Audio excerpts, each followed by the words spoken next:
Hi, everybody. Welcome to the Black Dragon Tavern. I'm your host, Dante. I'm your host, Deacon. And tonight we're diving into episode 13 of Black Dragon Tavern.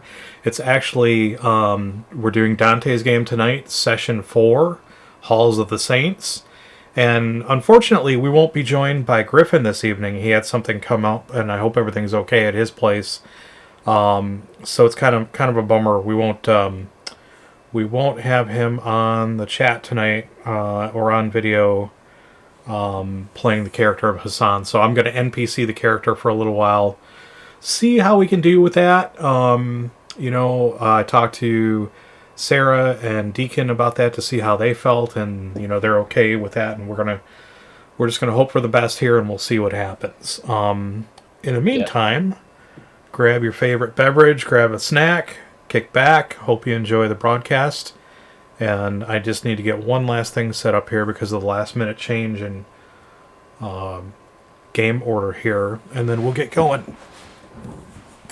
I just want to make an adjustment to this camera a little bit. There we go.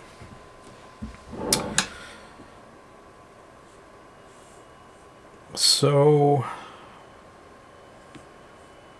I can't tell, Deacon. I think we should be live.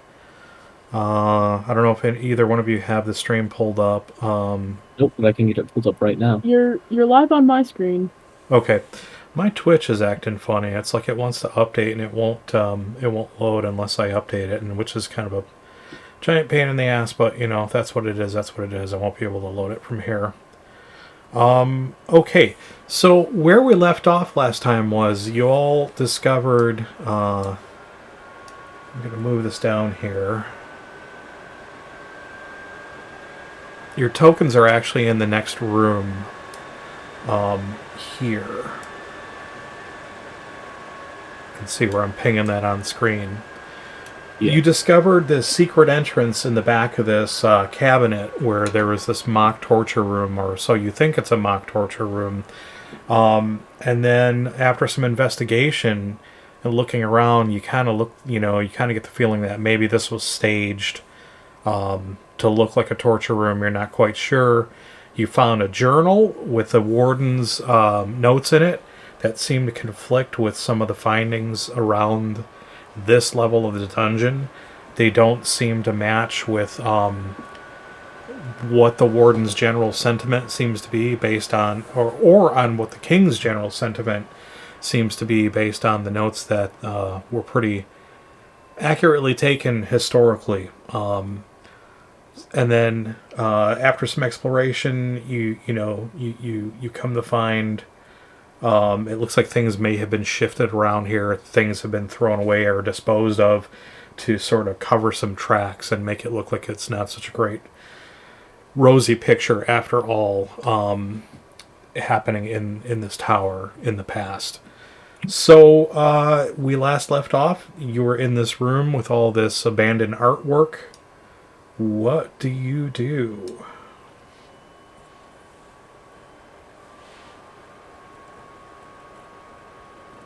Um, Let's see. We read the inscription on the statue, right? The big statue at the very bottom part of the room. Yeah. Yes, you did, and I can read that back to you. Give me just a moment to find where that's at.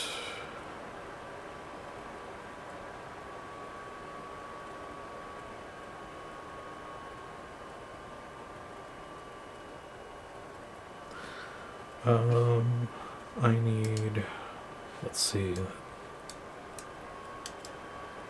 that's 2.6. Okay, I'm just looking at my, here it is.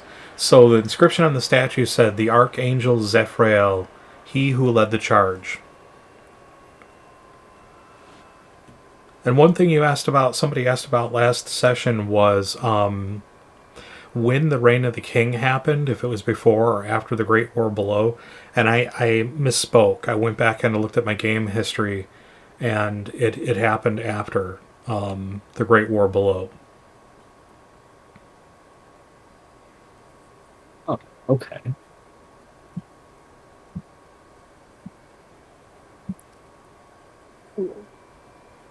So we know who this is now.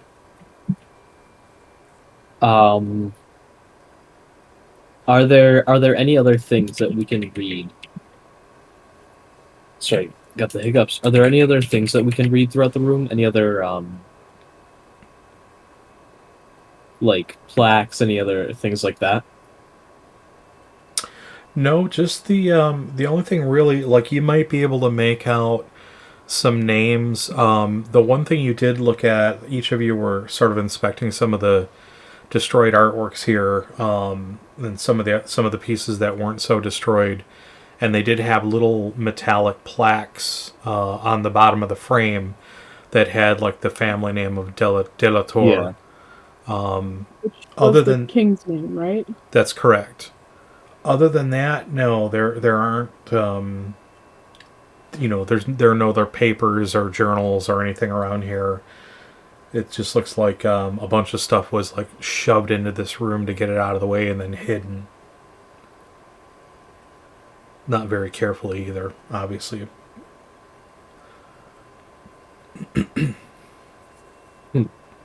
Okay. I suppose we have two ways to go now. There's down the stairs here and then across to the other side here. Should we try to just finish off this level first before we go and try to go any deeper?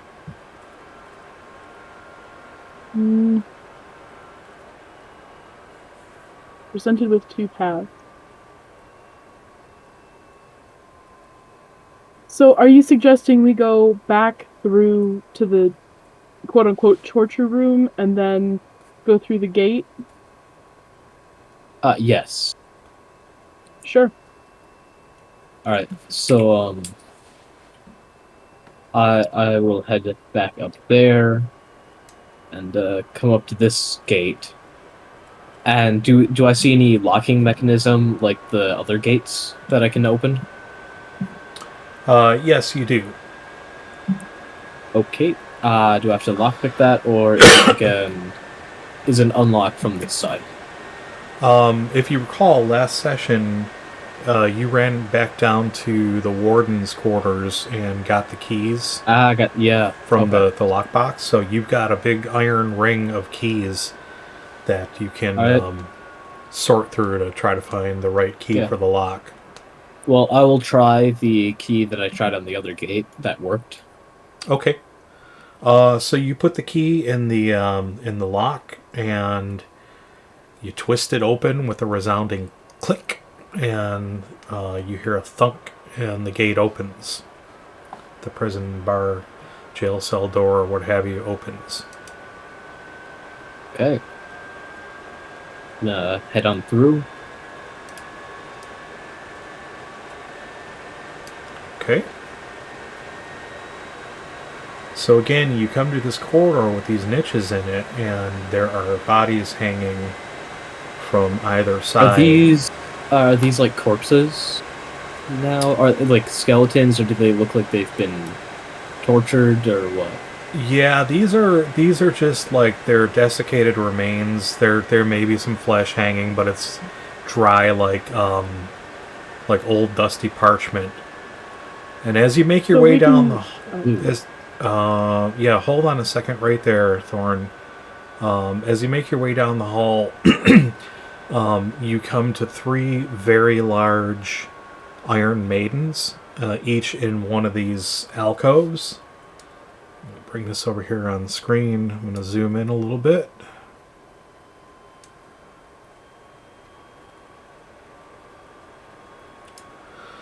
And they appear to have what looks like caked blood on the floor in front of each of them. Two of them, one to the left and one to the right, are both closed, and the one directly in front of you at the end of the corridor, where the corridor terminates in this weird clover-shaped room, is open. From where I'm standing, can I see if there's a body in the open one? I would say you're at a decent enough angle to see whether or not there's something in there. And I'll just say I won't make you roll for it since it is open. You don't see a body in there. That's weird. These things, when there's blood under them, they normally have a body in there. So, is the blood another ruse like the room that we just came from, or did they remove the body? That's a good question. Do you want to take the one on the left, and I'll take the one on the right, and we can see if we can find. We can open them up and see if we can find something in it. Sure. I'll do that, but I have a feeling it might just be one of the bodies up on the walls here. Okay, hold right there. Cal, as you move towards... actually, Cal and Thorin, as you move towards the Iron Maidens on either side of the corridor, something catches your, innate sense that is not right. I need each of you to give me a save versus dex. Give me 1 second here. I don't actually have my character sheet opened up. I don't know why I didn't. I had everything else up. Dexterity, you said? Yeah, save versus dex. Don't forget to add any bonuses that you have. Oh, I gotta re-roll that. 120! This is the problem I'm having. Whenever I go to type a number in for rolling anything, my keyboard does that problem where it puts in the numbers twice, or where it puts in something more than I wanted. So, Okay. So as you make your way towards either side of this corridor, you notice this glint of this glistening sort of substance, and give me just a minute and I will show you. ooh, don't like that. I think that's all that are there. I thought there was a third. So several things happen simultaneously. Okay, as you make your way towards these Iron Maidens to investigate what's inside, something triggers you and tells you, something's not right. And right as you're reaching for the lid of these things, you see this gray ooze sort of drip down from the ceiling and splash on the floor. And you each make your dex roll. Unfortunately, a little bit of the ooze splashes off onto where... I need to go back to this other map layer. There we are. A little bit of the ooze drips onto Hassan, and I need to roll. He failed his dex roll, and I need to figure out what damage it does.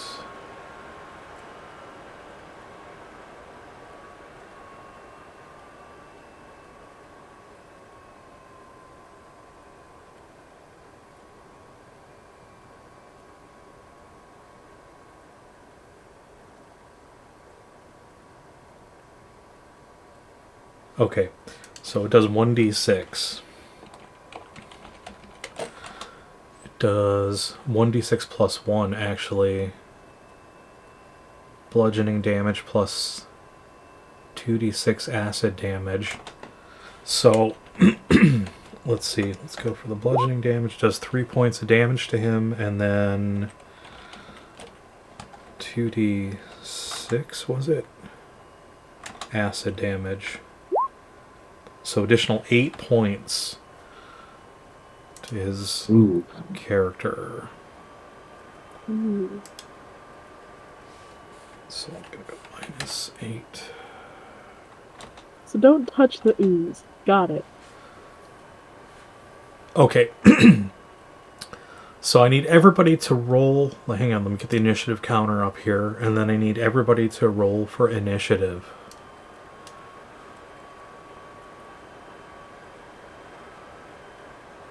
Okay. And then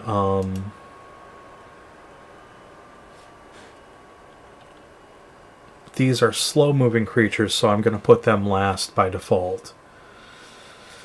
Okay, so Cal, you're up. What do you do? First, I'm going to take some steps back. I'm gonna move like back here. I don't want to be near this ooze. Then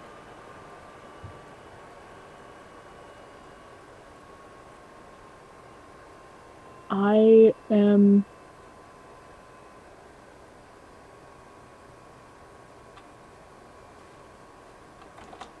this is the first combat I've done in this system, so That's quite all right. I'm trying to figure out all of the things that I can do.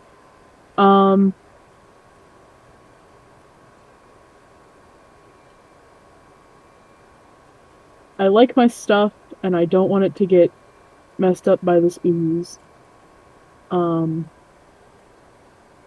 So I'm going to, or if I can find it. Can I cast Conjure Missiles? Sure. Cool. So that happens instantly. It's not because it's a first level spell. Excuse me. So you don't have to wait, and prep it and all that. So then roll your damage. That is that, I think. 3. Okay.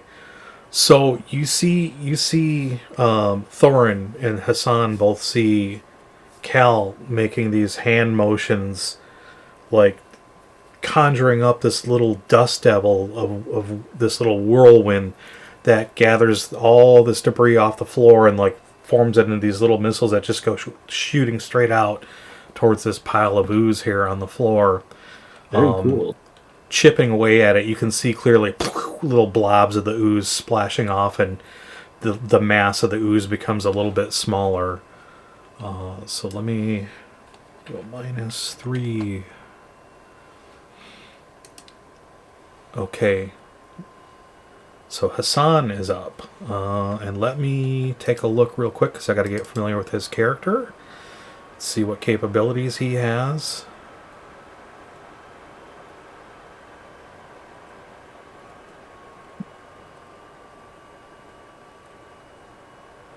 Okay. See the weapons that he has. Doesn't look. Let me see what magical capabilities he has. So Hassan is going to.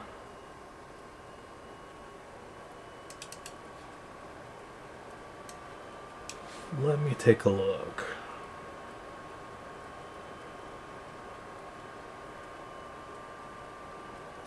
So he's 3rd level. He's going to cast an energy bolt. It's basically like an astral burst of energy, like electricity, that shoots forth. And he's going to cast this at level... let's say level 2. I think that's the highest he can go. So it'll do 2d4 points of damage. If it hits. So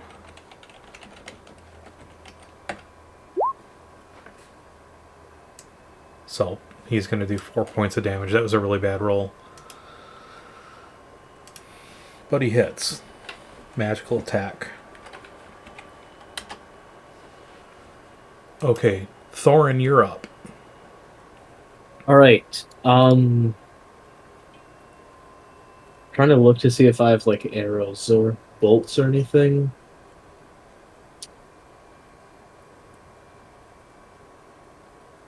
Can I just... Hmm. I think I remember these from one of the sessions where we played before, but I can't remember. So I'm going to try to throw a dagger at it. As a matter of fact, a metal dagger. Okay. I don't know what the fuck I roll for that because that's not really a thing that I have. Yeah, so if you're gonna throw Would it, that that's would that you just would be a dexterity roll? you would no you would make it to hit roll, but you're at a non-proficiency penalty for throwing it, so that means 50%. So Right, so this is that's armor class. Excuse me. This is AC. It's actually AC2, which is kind of weird, but okay. okay, but it's still 50% because it's non-proficiency. Yep. So whatever your adjusted to hit is for arm class 2, cut that in half, and then you need that or less on the percentage to Oh, hit. I thought you meant like under 50. Okay. So that'll make it. That's gonna make it regardless, and that might even be a That's critical. gonna. For me, it is because half of my crit for armor class 2 is 10. Okay. It's What's your for armor what's your class normal 2, what's your normal 60, crit for? 65-20. So Okay. 65 to hit and 20 to crit. Yeah. Yep. So 10 to Okay. crit when I'm at half. So that is indeed a crit. Okay. So let's see. How are we gonna do this? Because this is an ooze, and these crit table is a little bit different for those types of creatures. We know the damage will double, so roll your damage. That's the first thing. Let's figure that out. Alright, it's what, 1d4 for a Is it dagger? just a normal? Yeah, and then Yep, just normal metal dagger. yep, and then you're not stabbing it. You're using it as a projectile, so you Yep. don't get the additional No strength bonus. no strength bonus. So just 1d4. That's fine. Hey, it's doubled, man. You know. Oh wow, that was a bad roll. So you did 2 points of damage. Okay, but you did 2 points of points. 2 points of critical damage, and just let me take a look and see here. I'm gonna try to pull up. I'm gonna try to pull up this chart. It's on another piece of software here. I really do need to consolidate this down into the stream here. You do. Okay, so we're gonna go here. I have to take that dagger off the thing real quick. And as you do that, as you throw it, and as it hits this glob, this gray gelatinous ooze that's shaking about, you notice the ooze wriggle, but then you also notice like a little psss and a puff of smoke come up from the dagger, as you can clearly see the dagger becoming pitted with corrosion. Give me a D100 roll for a critical location, and then we'll just we'll kind of fake it from here. So in the 74 torso, so I mean that's appropriate. That's all it is really, is a torso. And then give me a D20 and ignore 17 through 20. In the 15? Yes, in the 15. Okay. The opponent's abdominal cavity ruptures, spilling entrails over a wide area. Death is instantaneous. So you plunk this dagger hard enough and fast enough with enough velocity at this mass that you basically sheared right through it, and that was enough to do it, to disrupt its matter. So that one goes down. Awesome. Let me mark that.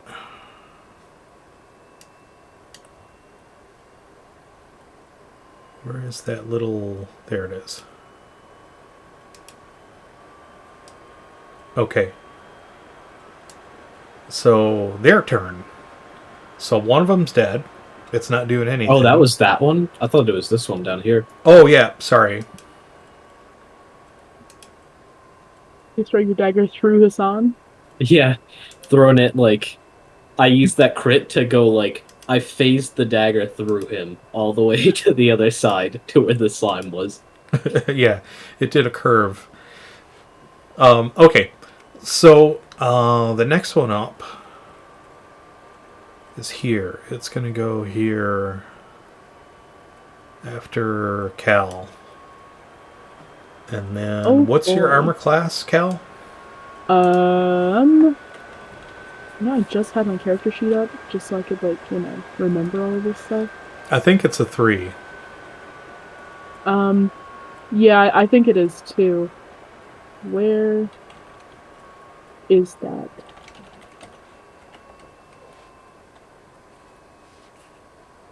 It should be right in your character sheet under,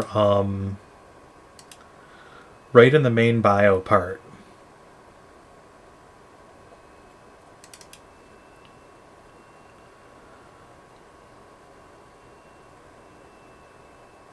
Yep. Armor class 3. You're wearing studded leather armor. Okay. Okay, so that means I need... Oh. I scrolled right past it. 55. Okay, so it reaches out and, like, this, like, long, like, gelatinous goo tentacle arm thing reaches out to try to hit you, and it misses and slaps wetly down on the floor in front of you, splattering ooze, to either side of you, but it misses you. Cool.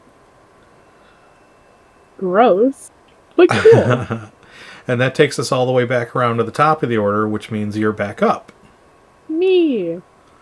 Kill it with fire. That's right. Hey, Jimenez, how's it going? Good to see you. Hey, how's it going? Been a while.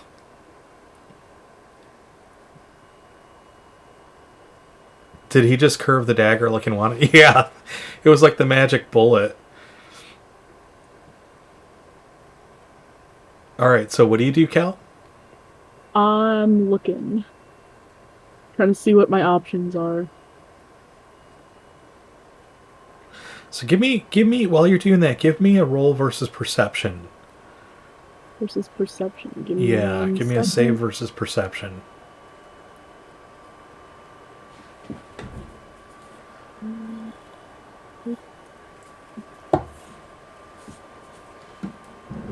It's your D20 plus any 10. What is your... I thought you had a high one. Let's see. Perception. My perception's not as high as it could be.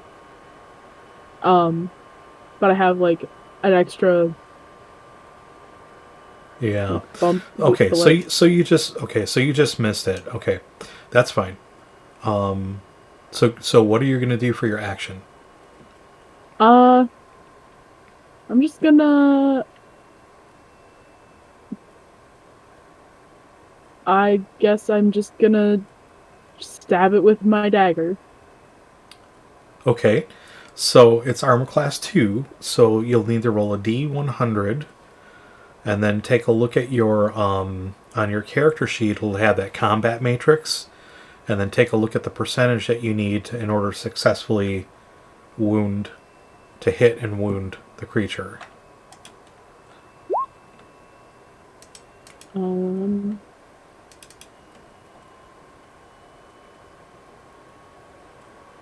Again, I'm trying to keep everything up on my screen so I can see it. That's okay. You said it was armor class 2? Yep. So you hit it. You need a 65 or less, and you got a 36. Yeah. So you hit. Now roll for damage. And you're using a dagger. And that should just be a straight up 1d4. So you do 2 points. Okay.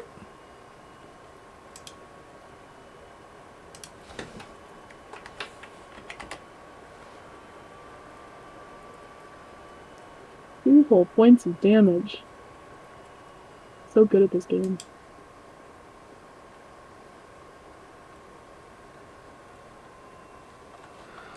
Okay, Hassan is up.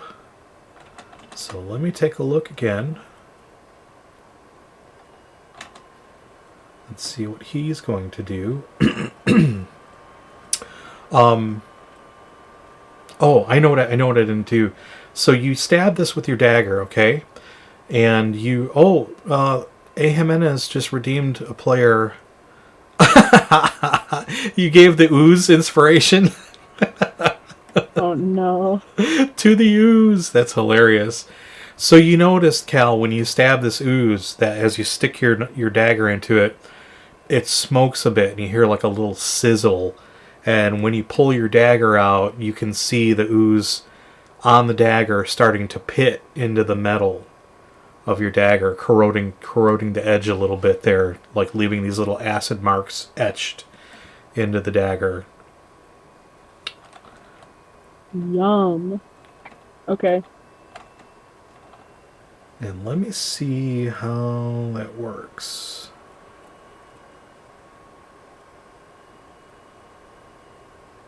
Okay.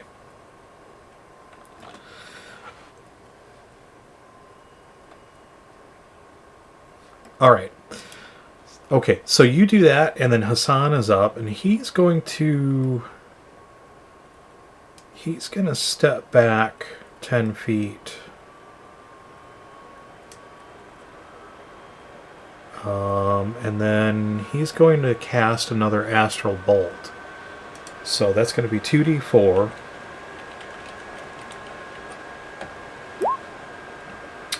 Rolling terrible today. So that's another three points of damage. Okay.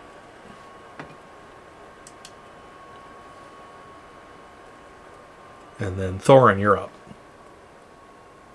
All right. Trying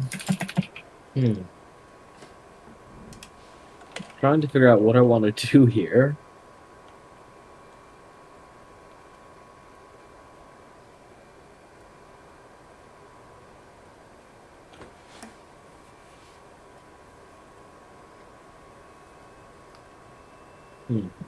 I guess I am just going to start shooting at it with my crossbow using normal bolts. Okay.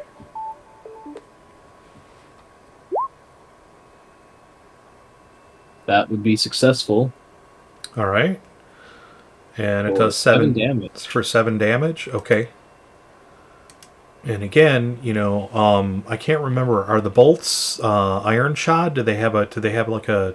Are they all wood, or do they have a metal projectile? I can't remember. I'd assume metal projectile, just generic bolts. Okay. Wood So shaft, again, metal tip. yeah. When you see whatever. when you see the bolt hit the ooze, you sort of see like another puff of smoke, and you hear that sizzling sound as the ooze starts to corrode the metal as it absorbs not the it wood. into its. Not the wood. Okay. Cool.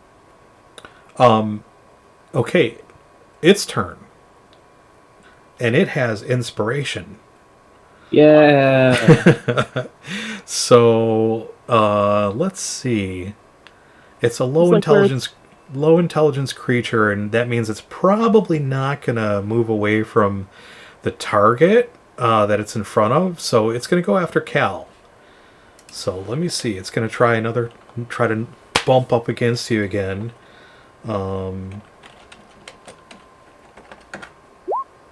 81. That's not gonna happen.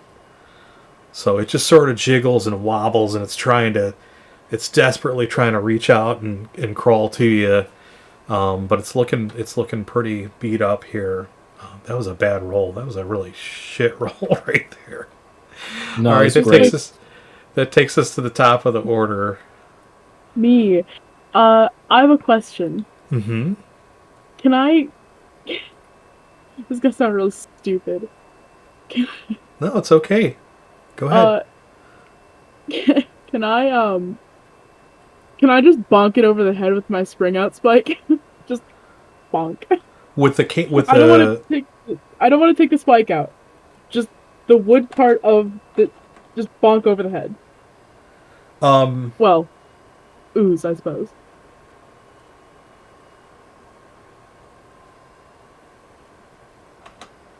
With the You're not ejecting the spike? No. I just Yeah, want to, like... sure. Let's smack it. let's see. Let's take a look at what it does damage. I think it's a 1d8 piercing normally, right? Yeah. We'll treat it like a quarterstaff, so we'll say 1d6. So I do the D100 to see if I hit, and then a 1d6 if I do hit? That's correct. Alright. So you're swinging at it, and it's sort of like... You know. I don't think. Yeah, that's a bit high. So, you know, you swing at it, and it sort of like... Just moves out of the way. And you hit the concrete, you hit the stone next to it. Alright. Hassan is back up. So he's thinking now. He's only got a limited number of spells per day that he can use, and he's debating on whether or not he needs to reserve some. So let me take a look and see what he's got in his weapons cache that may help. I think Morgan may have given him a dagger a while back, although I can't remember. Yeah, he does have a dagger. But that means he's got to move in, and you know, he's a little hesitant because he's new to this whole adventuring thing, and if he can do something from afar, he'd prefer to do that, so he's being very judicious. And he's going to pass his turn this turn. Okay. My turn? Yep, you're up, Thorn. I'm going to move up to the slime, and I'm going to slice through it with my dagger, which hits and does 8 damage. Okay. So again, you notice that there's a searing on the dagger. What? Oh, even though it's not metal. The obsidian one? It's rock. Nice. Obsidian. Yeah. Last time I checked, obsidian isn't metal. No, I know. I just looked at the chat to see what it was, the Roll20 chat. I didn't realize that's what you were rolling. That's awesome. All right. So 8 points of damage. And with that, like, the ooze dissipates and turns... Oops. Let me do that. So with that, the ooze pretty much just dissipates into a pile of, like, liquid slush. As you slice through the last bit of it with this... Cal, you see Thorin pull out this black glass, looks like volcanic glass dagger. I'm not sure if your character would know what that is or not, but... he slices right through it, and it just like gives up the ghost, gives up the gush, liquid slush, gives up the goo. That's right. All right. Your dagger, Cal, that you used to stab it initially with, is now -1 because of the pitted damage on there. So, any damage that you do with that dagger, instead of it being like 1d4 or whatever, is now 1d3. Well, so 1d4 -1. Right. Not, yeah. Yeah. Got it. Either way, I mean, technically... Yeah, but it's easier to understand 1d4 -1, because nobody knows what the hell a d3 is unless you're playing Warhammer or something. This is true. Okay. Alright, so, who else got hit? Let's see, Gryphon took 8 points, or Hassan took 8 points of damage. I don't think anyone else took damage, because the ooze tried its very best to hit me and failed every single time. Yeah. So he's got 4 fatigue, so 4 of those 8 came off of there, so he's at 24 hit points currently.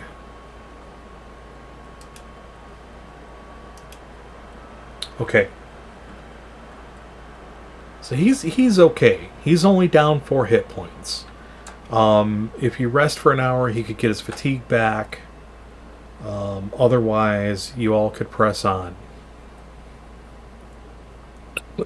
Or he might even be able to... Let's see. He might have something... Of course, if I do that, that's going to be a spell, another spell slot. Okay. So he says he's good. He says he's good to carry on. Right. Do we still want to check the Iron Maidens, or are we... No, I have a feeling I know what happened to those bodies. Probably They turned got... into goo? No, they probably just got dissolved by it. Fair enough. I think that's what Sarah was getting at. Oh. Or that's what Cal was getting at. I thought they were talking about, like, the bodies turned into the goo that we just fought. Could be, you never know. Dun, dun. Alright, where are you all off to? Back to the stairs. Yeah. We seem to have exhausted all of our avenues this way, so...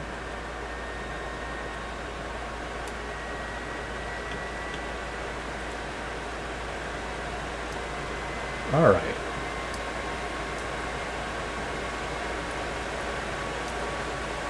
Alright.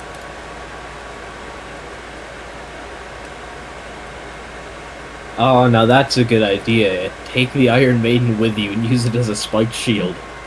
I'm already a dwarf carrying a longsword. Yeah, I can probably handle it. Yeah, you've got like the Swiss Army backpack. Well, it's not the backpack. I'm talking about more like I'm carrying a sword the height of my character, you know? Right. Okay, so you're gonna head down Are you the saying stairs? The sword is... Hmm? Oh, I was gonna say, are you saying the sword is long or you're short? Yes. Yes. I'm a dwarf with a long sword. So both are true. Alright. Gonna head down the stairs here.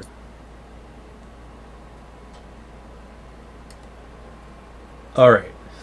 So the stairs are nondescript. They match the architecture pretty much of the rest of the dungeon so far. And they go down for about like 35 feet or so. And let's see. You get down to the bottom there? Yeah. Okay. I'm just going to move everybody's token up one more here. And then we're going to flip over maps.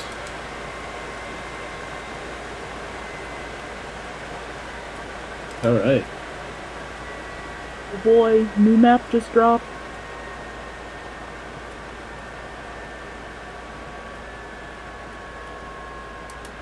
Just let me make sure everything is set up.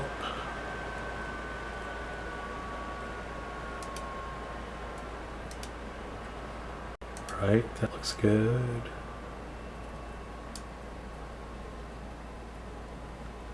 And then give me a minute. I'm going to put your tokens on there. So Thorn would be there. Cal would be there. And Hassan, put right back here.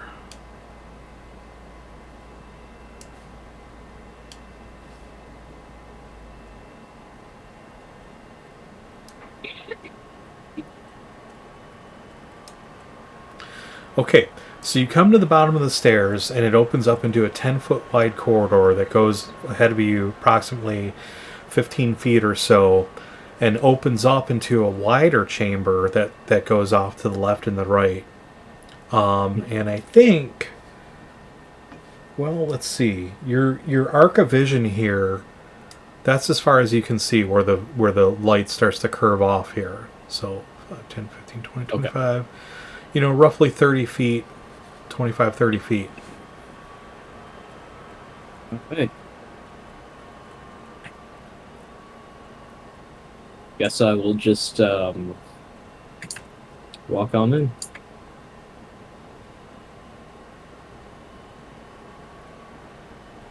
Okay.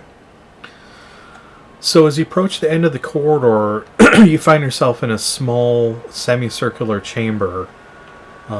Let me get Hassan's token moved in there.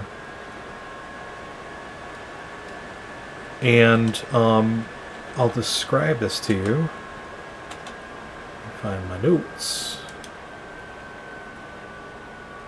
So you descend the stairs to a semicircular room that has 2 corridors branching off to its left and right. The circular alcove in front of you has fragments of debris on the floor that look like they were partially chiseled or smashed off of the wall. and part of the floor there. Kind of similar to what you were seeing up in some of the other rooms. Okay. Okay, what do you do? Which way are you Well, going? Left or right? Let's go left. Okay, left. So that would be like... I gotta Left would be rotate my down towards character the here. bottom. Yeah.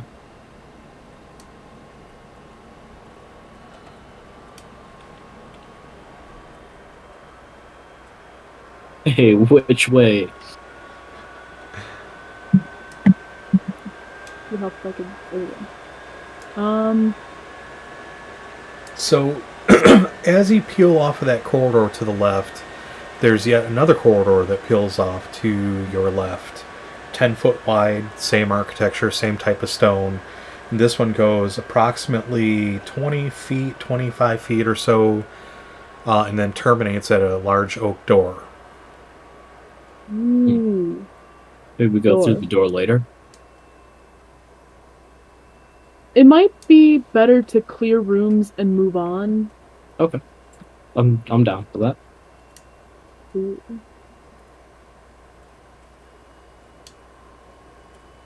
All right. Real quick, I'm going to check the door for traps, or like check the doorway area. Okay. That would make it, I believe, 13%. Yeah, that's definitely going to make it. So it doesn't appear to be trapped. In fact, it looks very much like a normal door. There isn't even a locking mechanism on it, but it does have a ring handle, a ring pull, or a twist handle. Okay. I suppose I'll open the door. Okay. Give me a moment.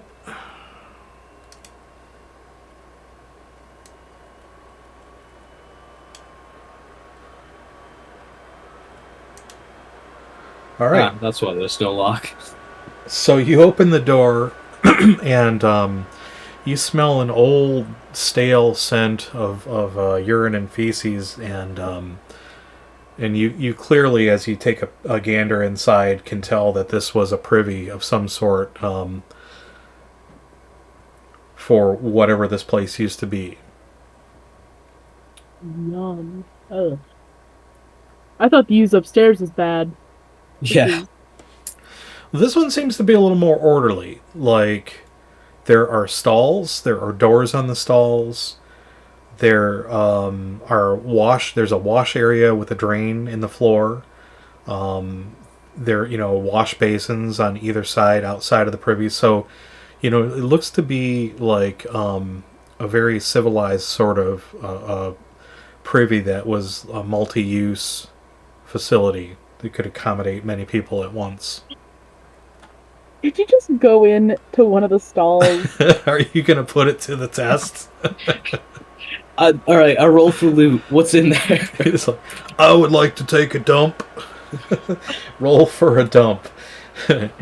Are you searching? Are you really searching? No. What would- No. I'll give you no. I'll give you a roll. I mean, if you want to roll, I'll give you a roll. No.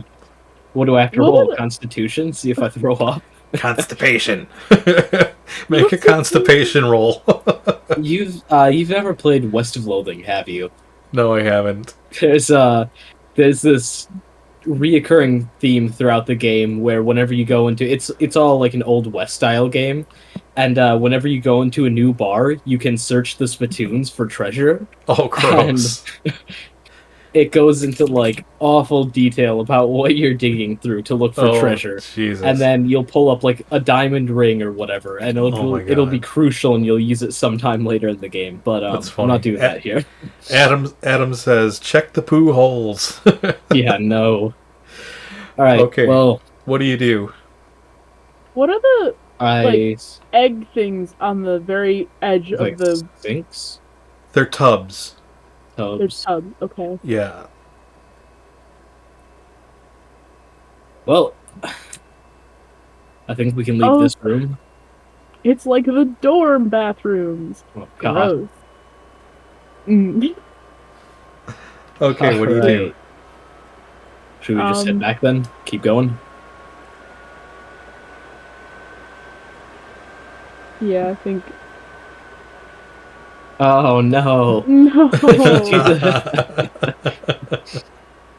That is awful. I hate it. Thanks. If All right, let's just head you back. Get out of here neither before that has to none of happen. you even checked to see if there was bathwater in the tubs or anything. I don't know if we want to know. I mean, so, Thorin, you went in, like, you went into the stall. Hydrate. I mean, I know you were joking around, but, Oh no.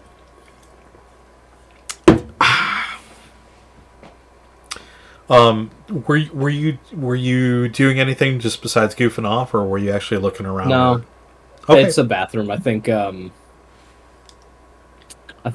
we can probably safely leave it. Okay.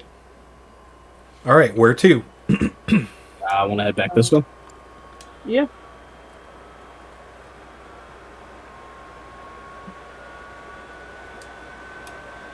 Other door down here. Okay, so let me get everything adjusted here.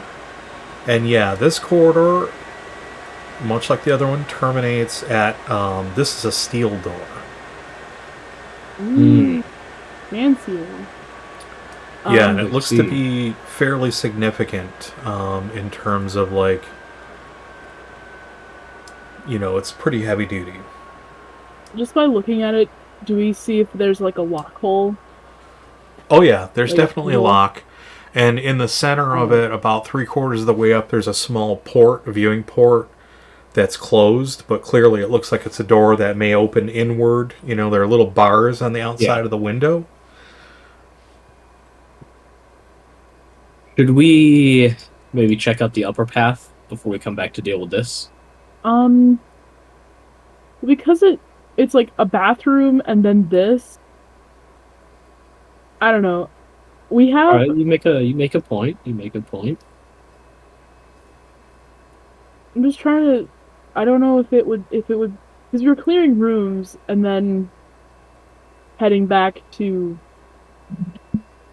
the Sure. other path. I'm gonna do the same thing then. Set detect disarm. Even better. Okay. I'm rolling hot tonight. So you check it out. I've got to look in my notes to see if there is anything. I don't honestly remember.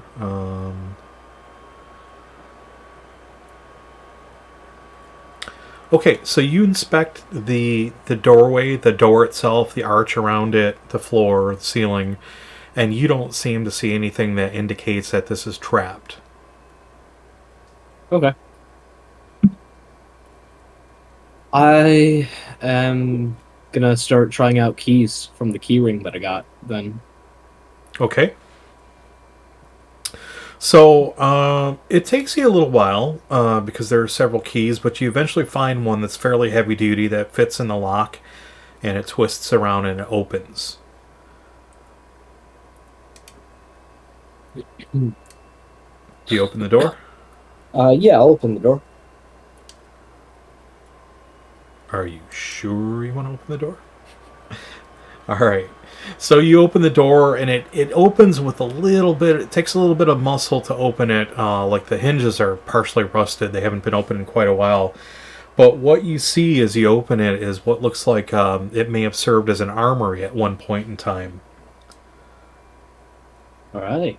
Like you open it, and there's a musty smell that comes from the room. It hasn't been. Looks like it maybe hasn't been opened in a while. This room, I do actually want to search. Do I, Cal, are just- you going in as well? Yes. All right. And I'll move just kind Hassan. of going around, do I see anything like crossbow bolts? Well, hold on a second. That Let me do some little No. housekeeping here, and then I'm going to. I got to get this turn order thing out of the way, and then I can actually see the screen, and I'll tell you what you see.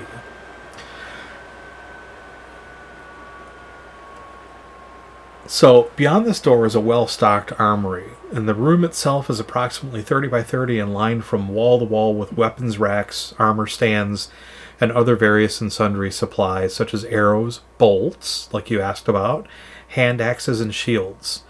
In the center of the floor are two large practice dummies used for training at one point. In the center of the left wall is a heavy oak door leading out of this room. So there are two ways in and out. The way you came in, and then one on the left-hand wall there. So if you are looking for bolts specifically, yeah, you find like a crate. Are they in, I know it's been a while since anybody used this room. Are they in, like, usable condition, or have they, like, started to rust? Are they just not worth it? Well, give me a D100 roll. Give me a percentage roll, and let me see what percentage you come up with. 52%. I'll say you do find some serviceable, usable bolts. They were stored in a crate, and it's been fairly dry here. You know, the wood may be a little dry, but that's to be expected when, you know, they weren't put into ready use. They've just been sitting here for a while. How many? Well, let's just say, I don't know, let's be reasonable. I'm not going to say, 100, like, okay, 99. What are you looking for? Like 20 bolts, 25 bolts? Works for me. 25. Oh, you want to split hairs now? All right, we'll say, do you have room for 25 bolts to carry? Honestly, I'm not even sure where to look for that. Should be in your character sheet under your supplies and stuff.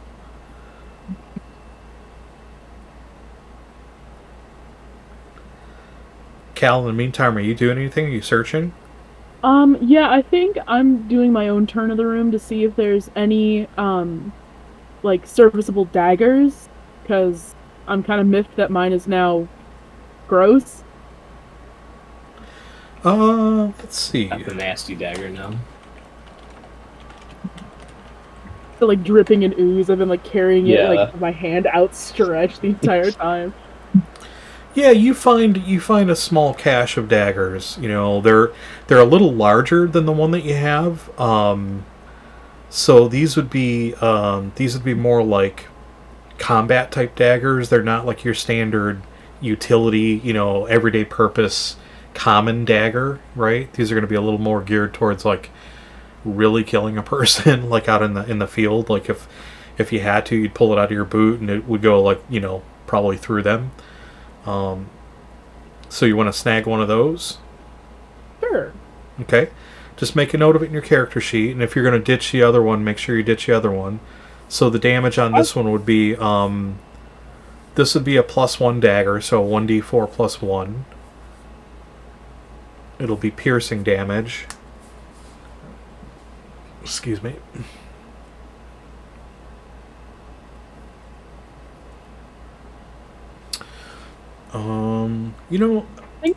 Gryphon never really searches a room for anything.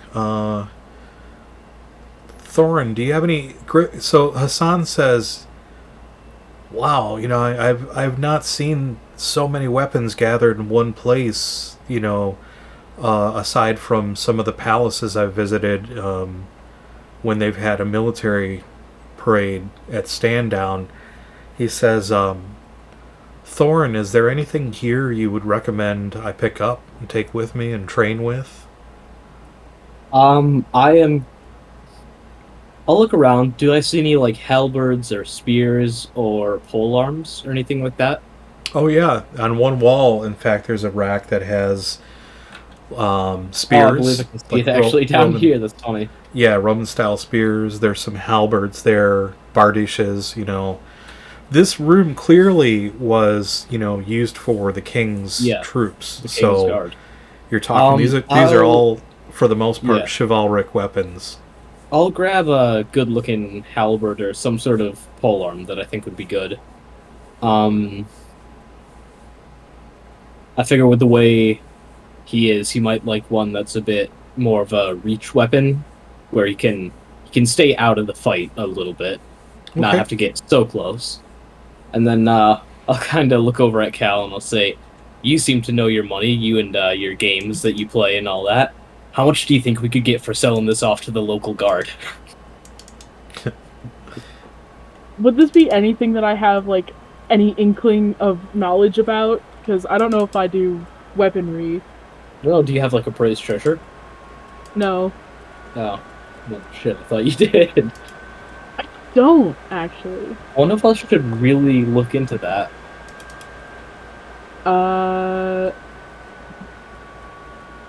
Probably. I don't think I would have any knowledge on how much this would net us, but just looking at, like, the fact that this has all been locked away for God knows how long, it probably wouldn't be all that much. It'd probably make us more if we, like, sold it to blacksmiths or something so they could, like, melt down the metal and use That's it for true. something else. Could sell it to the Thieves Guild. I know they're always looking for arms.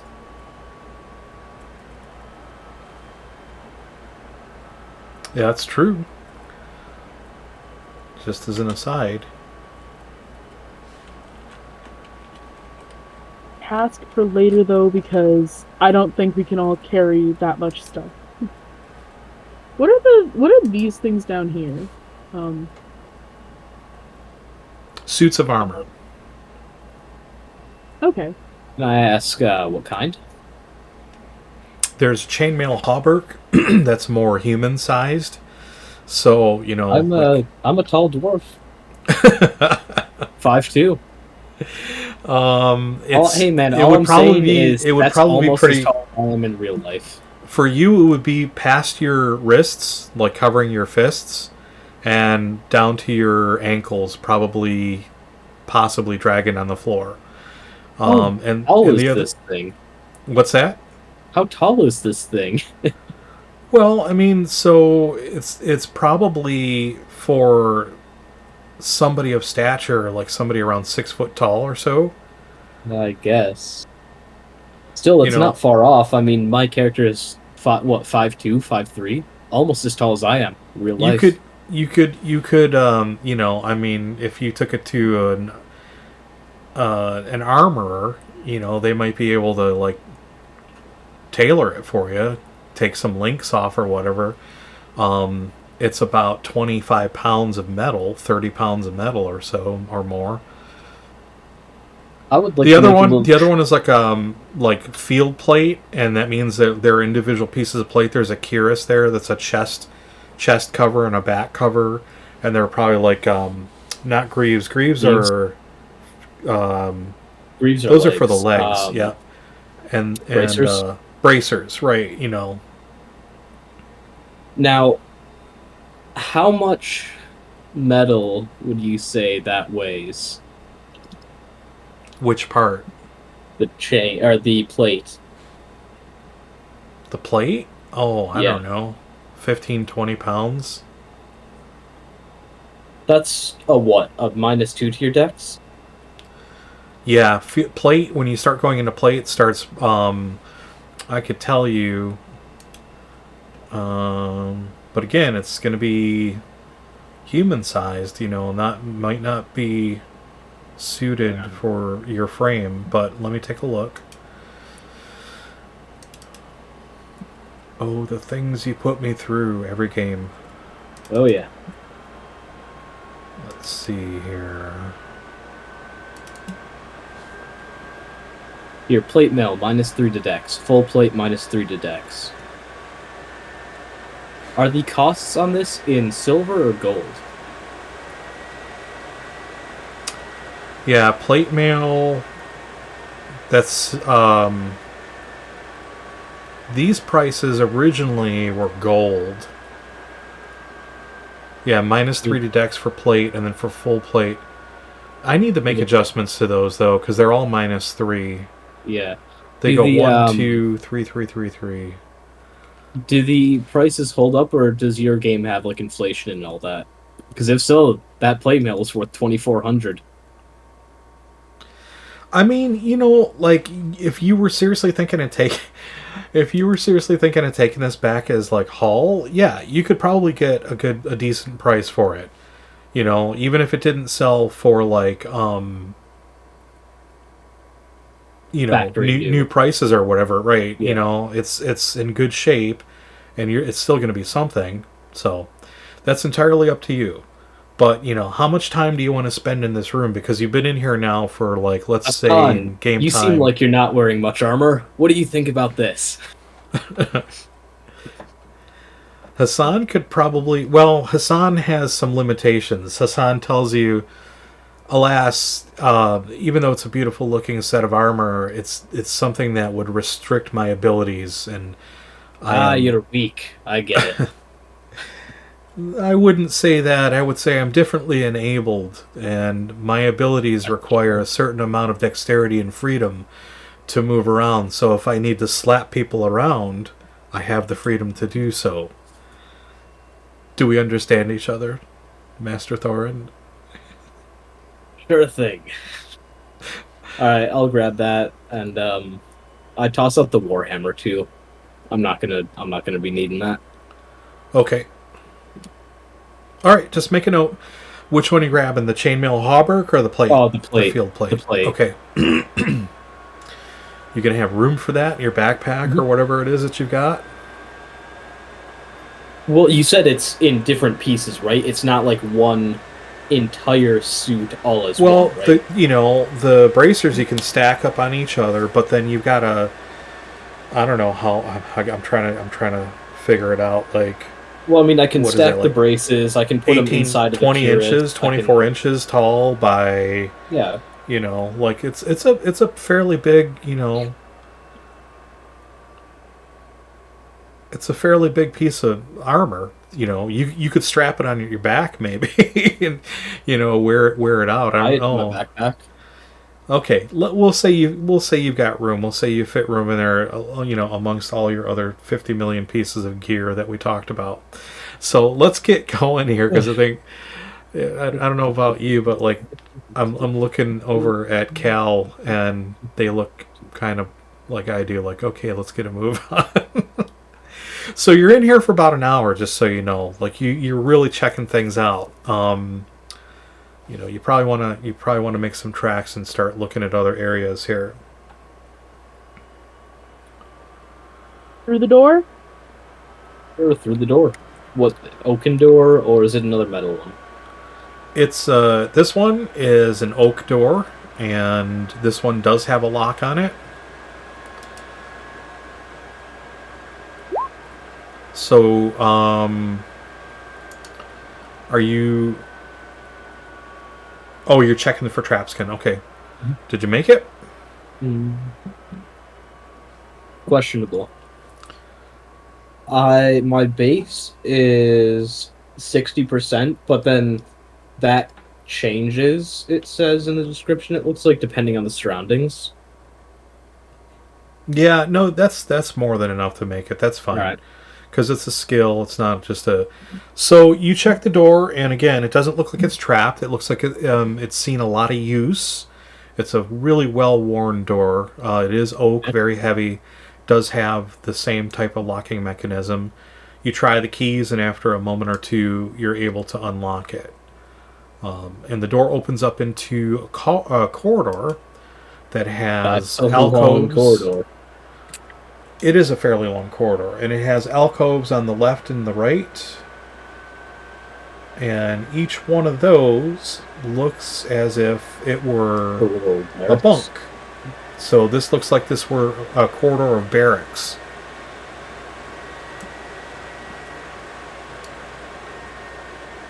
I'm also heading inside. Okay. So go ahead and move your tokens in. It seems like there's like these barracks have a bed, a desk, and a chest next to the bed. Can I go look in those chests? Yeah, sure. Ooh, I'm gonna start with the one down here. I'll start with the one up here.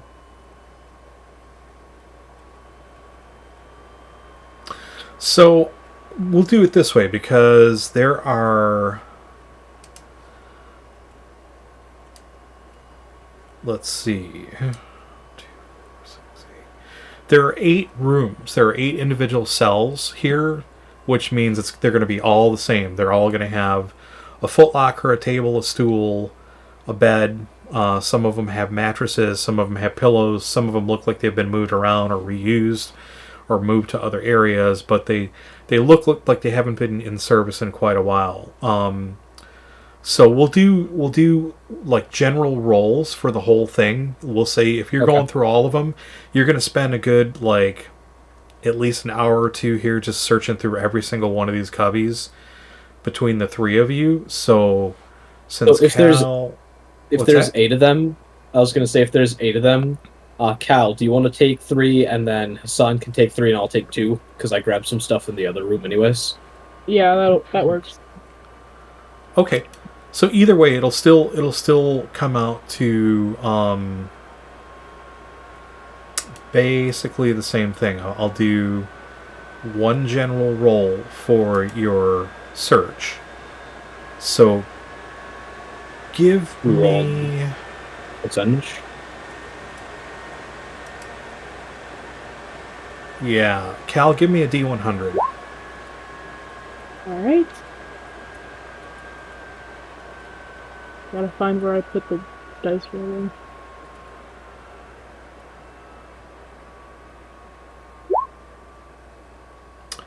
$65. Okay. So let's see. Whoops, shoot. Give me just a minute to get back to that screen.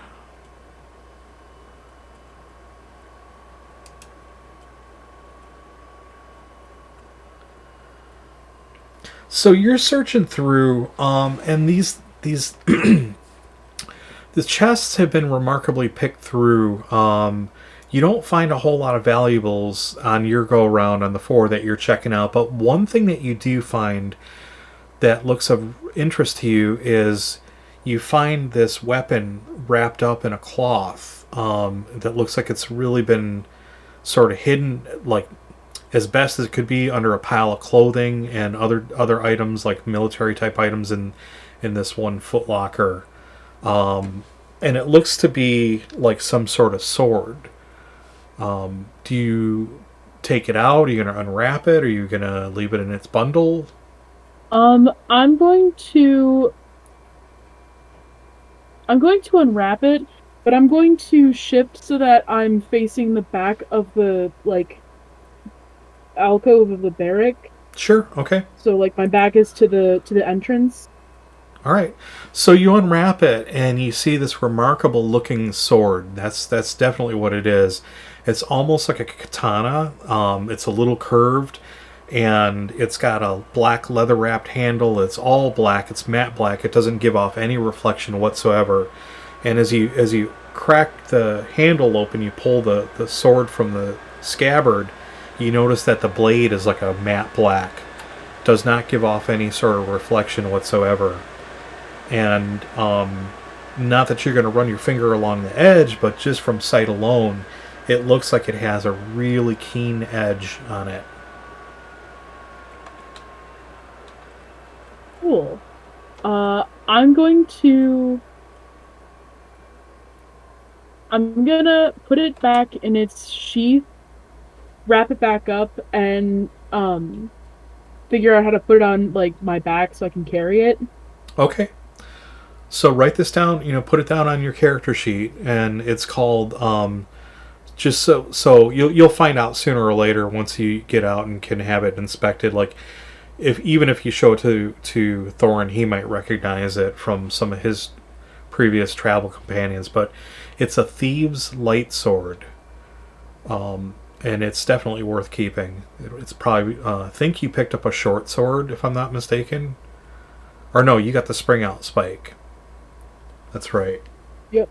This is definitely worth hanging on to. Okay, Thorin, give me a roll. Oh, you already did. You rolled a 39. Okay. And that's going to be...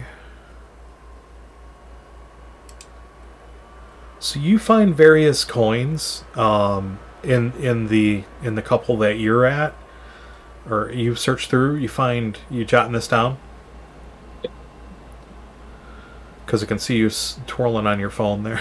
Got, All right. got notes up on my phone. So between the two barracks that you search, you find 15 copper pieces, 13 silver pieces, and 8 gold pieces. All right. And then I will roll for Hassan since he's not here.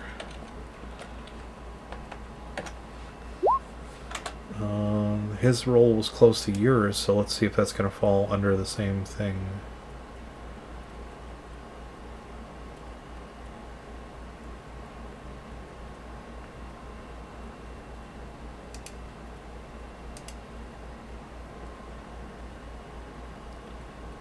Okay. Interesting. So that might work for Hassan.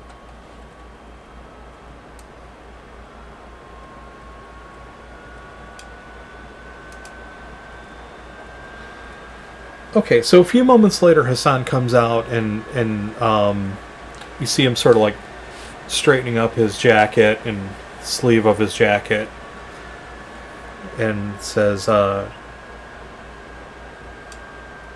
was your search prosperous?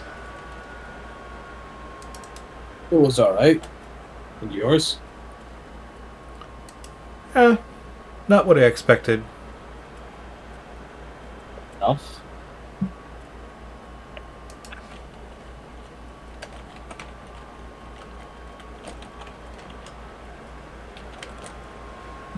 Alright, well, suppose I'll be moving on here. At this point, Okay. we're probably down near the,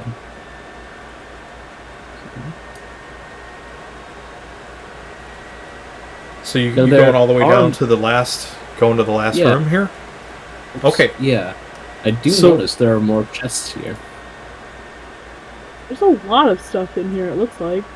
Yeah, well, this was a barracks. This is a really well-appointed barracks. So you reach this last room, and what you've got here is it's what would be known as the legate's quarters. This is where the legionnaires, the leader of the legions, would have shared a room with another captain or something like that. So it's a little more well-appointed than the common barracks alcoves that were dotting the corridor up to here.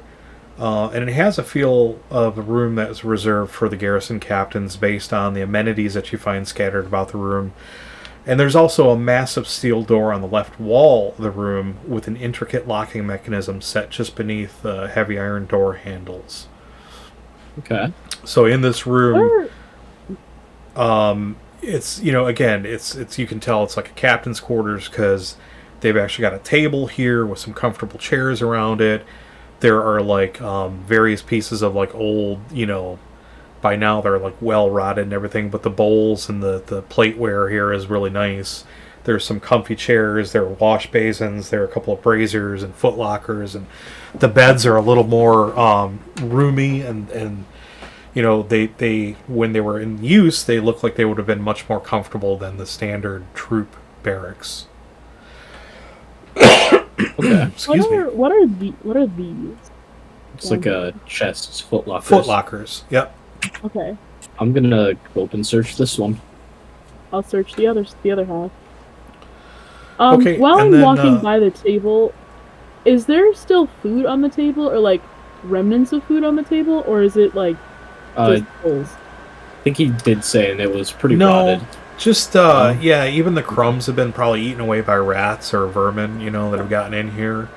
But there are clearly things that indicate that they would have eaten well. Like there's a big fruit dish sort of a thing, silver fruit bowl. There are plates that would have had food on them, and lots of plateware and stuff like that. You rolled the 12. Yep. All right, let's see what you got. Okay. So, in one of the foot lockers that you're searching, you find a little pouch that's got 1D. Actually, I'll tell you.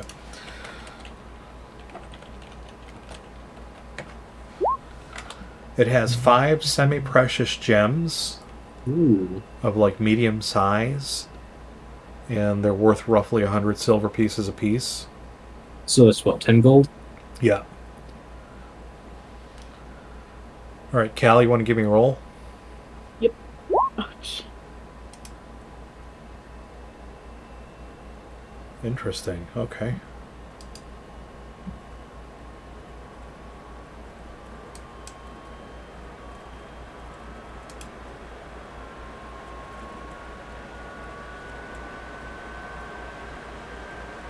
Okay, so you find in one of the boxes a little wooden in one of the footlockers. You find a little wooden cask, a little wooden box that has like a symbol carved into it, and the box has a hinge, or it has two hinges, and it has a clasp on the front that looks like it could take a little tiny padlock of sorts, but there's no lock on it. You know, it's one of those ones that flaps down, and then you put the lock through. Yeah, like a sea chest or whatever. And it's probably, I don't know, 6 inches by 4 or 5 inches by 4 or 5 inches. Okay. Can I? What does the symbol look like on it?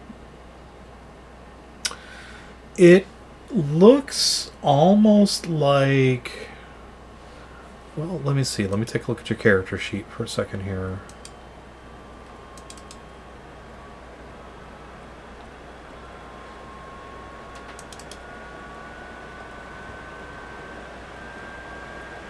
Boy, this fan is so loud. This is really killing me.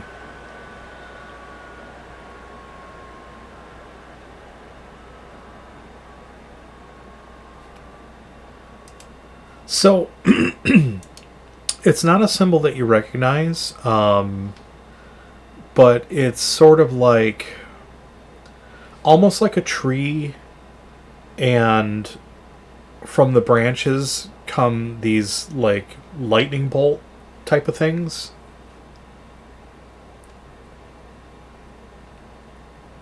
Okay.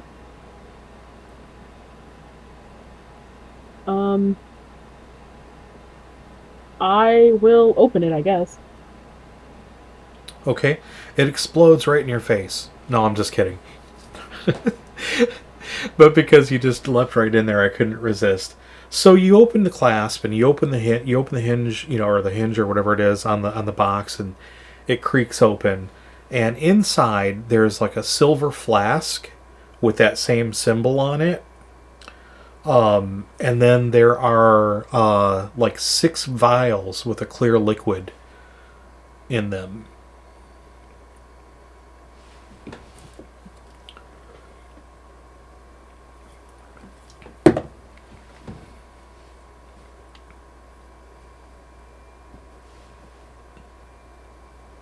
Okay. You're gonna start chugging the dungeon juice? Yeah, it's monster juice. I'm checking something on to see if there's anything I have that's useful.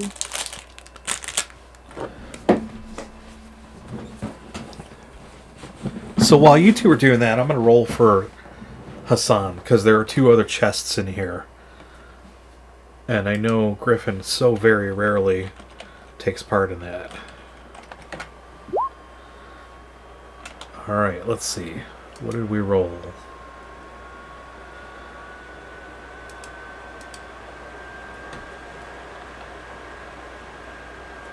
So you find some coins.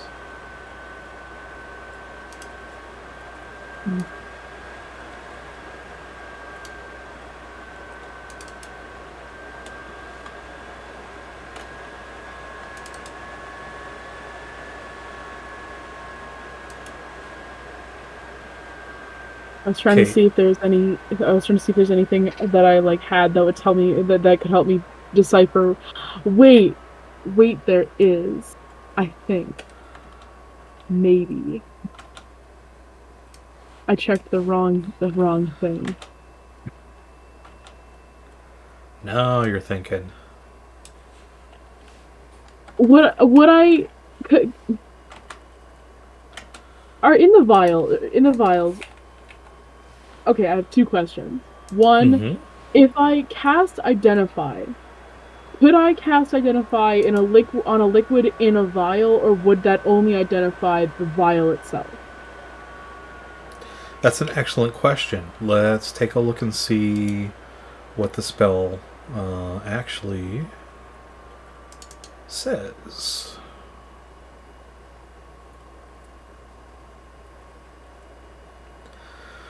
Allows a caster to identify any single object or substance, plant, animal, or mineral, and learn its possible uses and or powers.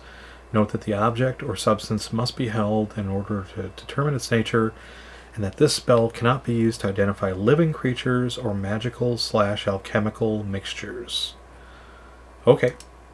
So go ahead and cast it. Cool.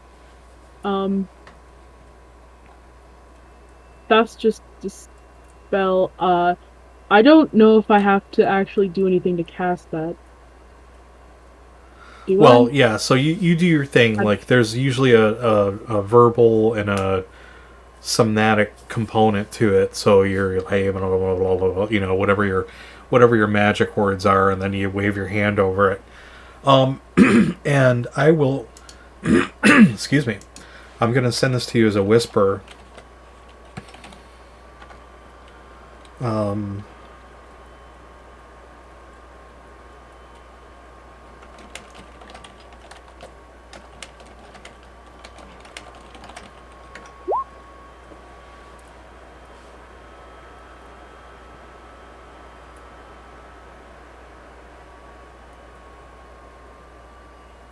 Interesting. All right. I'm going to put it back in the box and put the box in my backpack. Okay.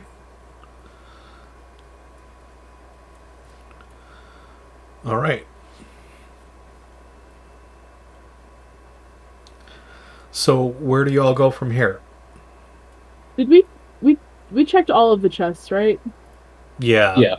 Yeah, Okay. because you took a footlocker, Thorin took a footlocker, and then Hassan checked the other two. There were two little sea chests on either side of each bed. Okay. And Hassan found some coins. Ooh. Good for herself.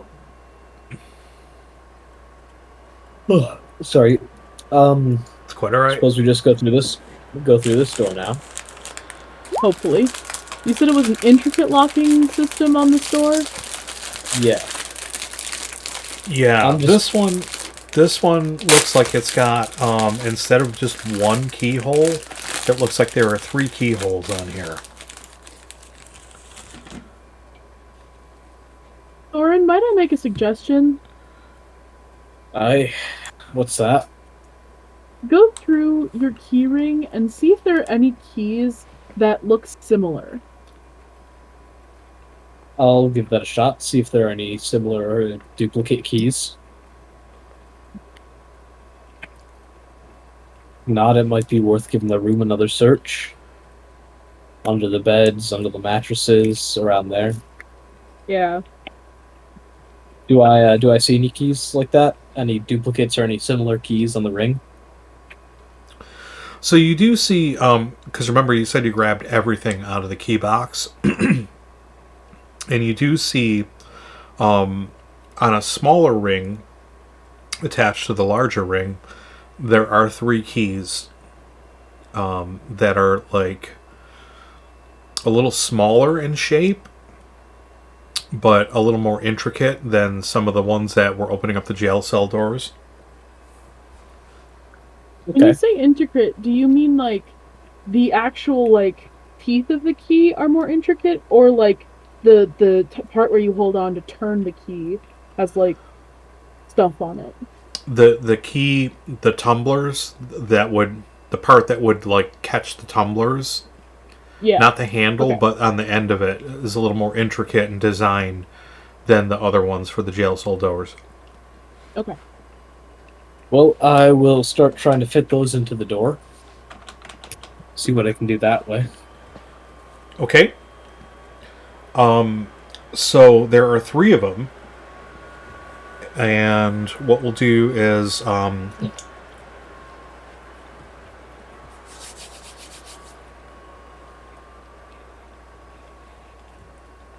give me...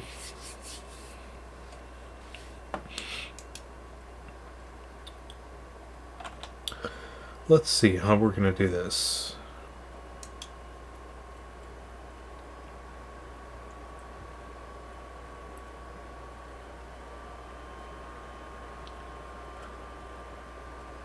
Did you just roll disarm traps? No, that was earlier. I was checking to see if there were any traps near the door. Oh. I rolled that. I was just gonna like roll it and ask you pretty much at the same time, but then he started talking about the locking mechanism, so I was like, yeah, I won't bring it up right now. Okay. So you start fiddling. You start fiddling with the keys. You put the first one in. Well, how are you doing this? Right now, I'm just trying to see what keys out of that smaller ring fit into the thing. Okay. So... or if, I guess, more specifically what I'm trying to say is, I want to look at the keys on the ring and see, like, does it look like one key would fit in any of the holes, or are they, like, do they have to go in a specific order, you know? Do they? That's the question. Give me save versus perception.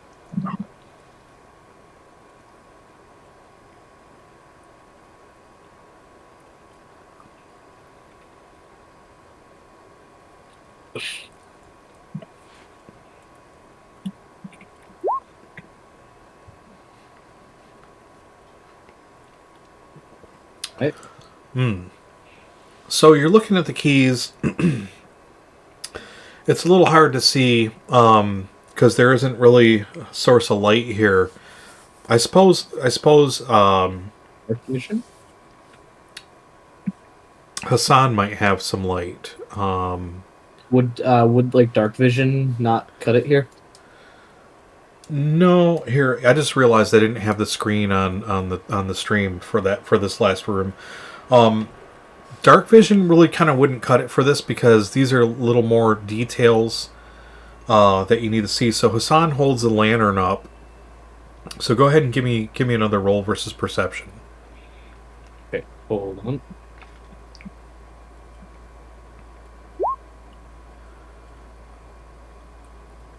That's terrible.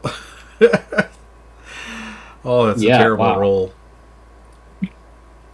So, you're fiddling around and you're still trying to figure out, like, are there any telltale signs on the keys themselves that might give you a hint as to which one goes where.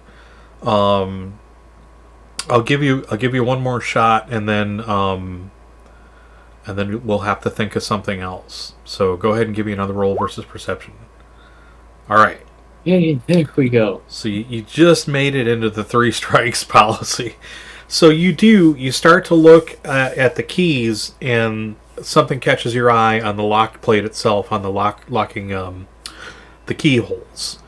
And you notice that, like, so it's a classic keyhole, right? That's got the round eye at the top and then the little sort of angled thing at the bottom.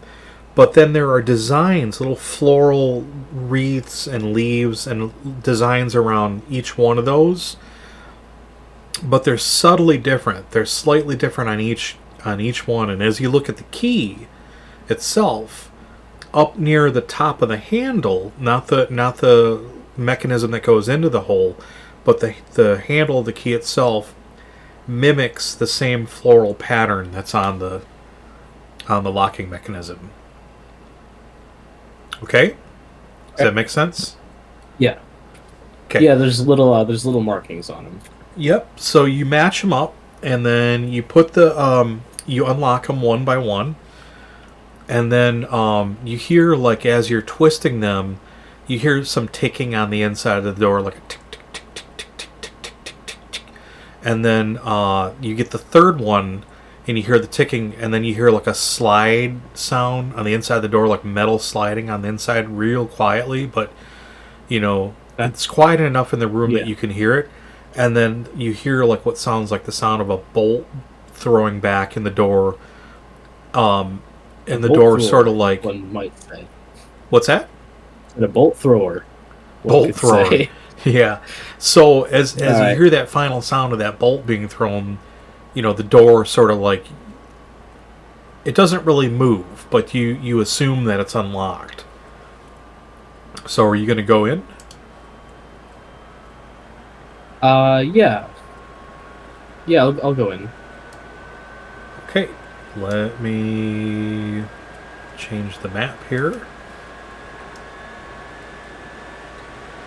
So you push the door in, and this one is a little more... It seems like it's oiled a little bit better. It's crafted a little better, and it opens up into a 10... actually, this is almost 15-foot wide corridor that goes down about 20-25 feet, and there's a red carpet that goes down the corridor, and then it goes ahead another 5 feet, and it ends at another door, and the corridor peels off to the left beyond your arc of vision. Okay. Hassan is interested. He's going to come in. And he notices, red carpet. This is rather regal. I wonder what this is all about.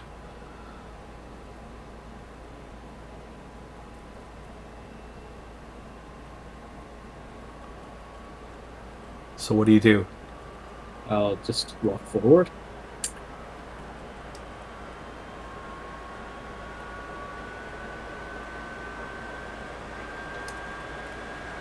Okay, so you round the corner, and you see a large chamber that's really well appointed.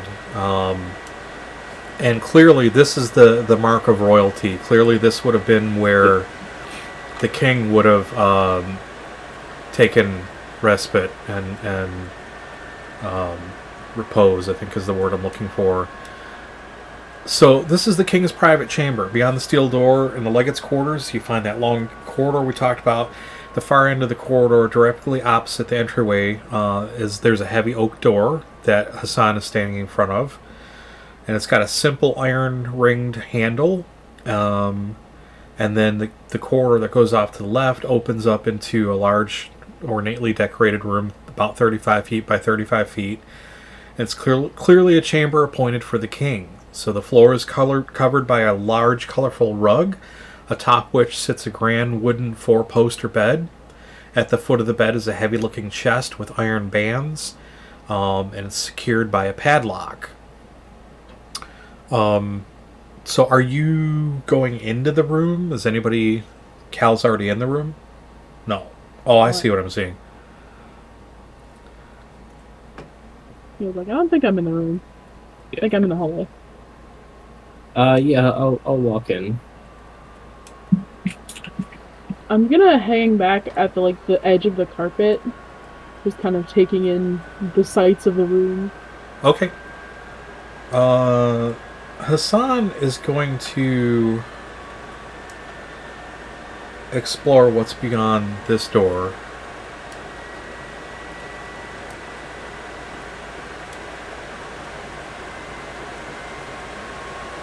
So, Thorin, you see, two large braziers set in the corners of the room to the left and the right of where you enter. And let me get this in stream a little more here. I got a little bit of lag going on here. Okay, so you see two large braziers in the corners of the room to the left and the right of the entryway. 4 torches set in wrought iron sconces on opposite sides of the wall where that would have also provided light for the room. And on the center of the wall, of the left wall, there's a writing desk and a chair. And in the far corner, a large wardrobe type of armoire. In the center of the right wall is a large marble sculpture with its arms outstretched, and it's holding a large dressing mirror. And in the far corner of that wall is an overstuffed chair and ottoman set just in front of the chair. There are 2 small wall-mounted clothing racks on either side of the bed, closest to the corners of the room.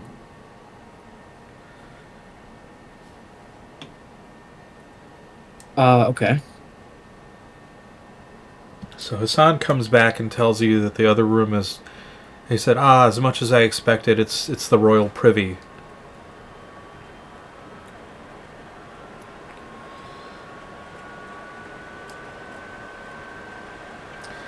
So what are you all doing?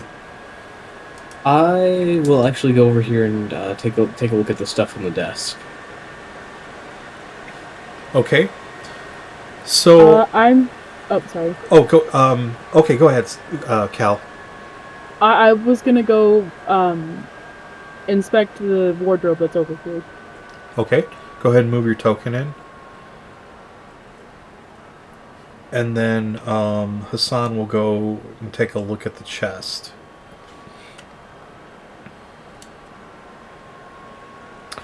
So Thorin, we'll start with you since you claimed first what you're doing. You're looking at the writing desk? Yeah. Okay, so you see there are a bunch of papers there, a bunch of writings. There's like quill and ink, and it's been long been dried. But amongst the papers, you see what look like old invitations to various functions, like different types of balls and galas that have been held throughout the years. They've got some have broken wax seals on them and ribbons hanging from them. Some look like royal decrees that have the king's insignia. It's the sign of a bull's head on a wax stamp. You see Larry. You see Larry. Hey, hello. You see letters to various friends, merchants, and foreign dignitaries. You're sort of scanning through all this stuff real quickly, just trying to get an idea of what's there. On one corner of the desk, there's a small stack of gold coins. Give me a save versus perception, which you haven't been doing so hotly. Well, Nat 20. Oh no, No. I thought it was a nat 20. It was 18. Okay, yep. 18. Plus your bonus. So what stands out to you about these coins? There's approximately 100 gold pieces worth of coins, but what stands out to you is that these are a really vintage mint. Like, you don't recognize They're the old. mint mark on these. Like, they're different than the gold coins you're carrying in your pocket now. Yeah.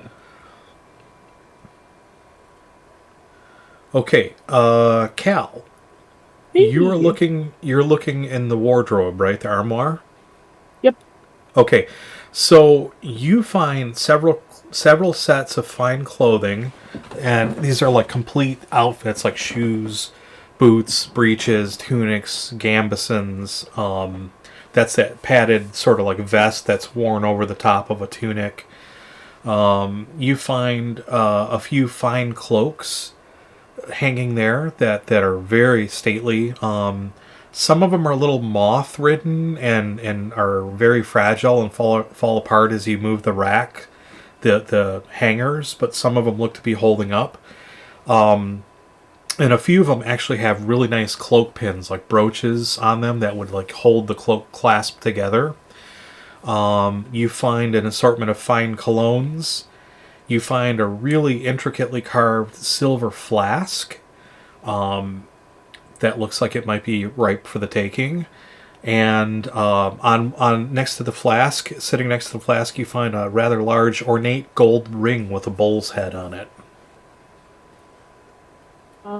I'm going to start taking the brooch, the cloak brooches, the pins, the flask, pretty much any of the shinies that I can find. Okay. I'm gonna take those. Okay. I'm gonna grab the gold that's on the desk as well as the signet ring. I'll. Wait, is the ring that was in the wardrobe? Is it just like, is it like engraved with a thing, or is it like built onto the ring. It looks like it could be a signet ring, like it's engraved, it's carved with the bull's head. Okay. You know, like you would use that to stamp a wax seal. Okay.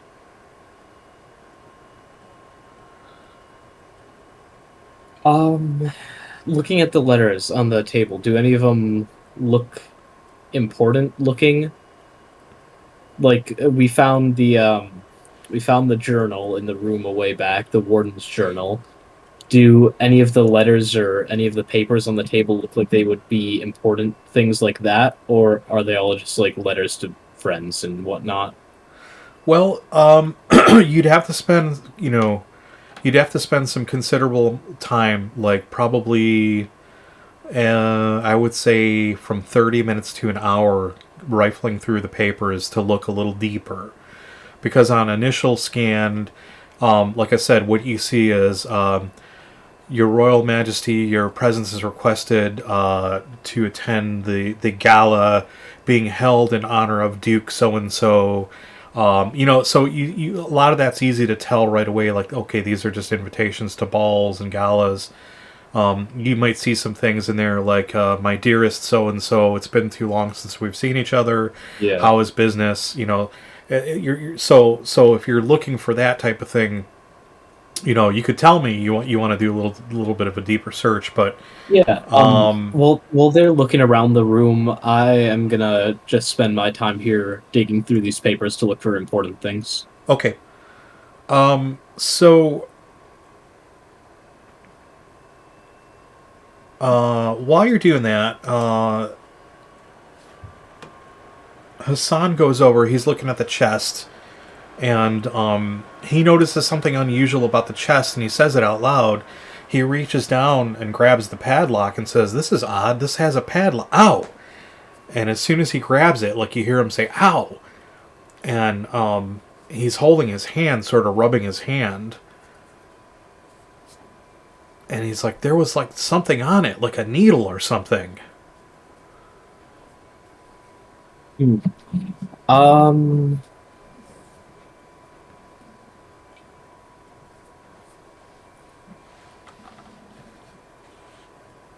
I'm gonna go over and gently look at the padlock. I have gloves on as well. I'm not sure if that will make a difference. It's just a part of what I normally wear. Sure.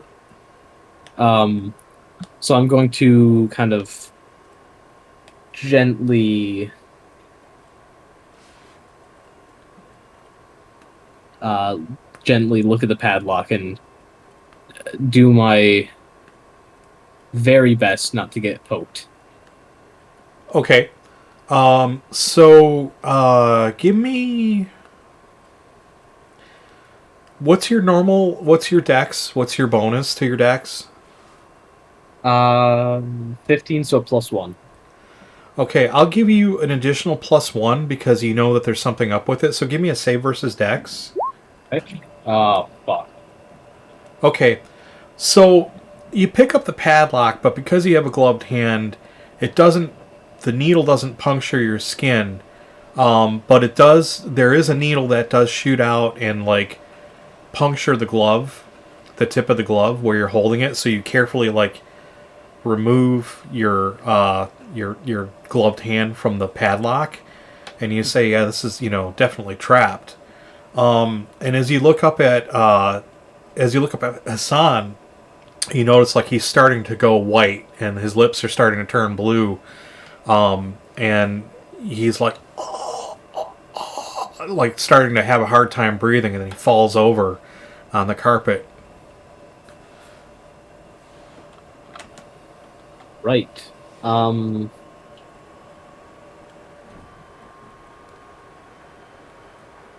gonna pour a cure disease potion down his mouth.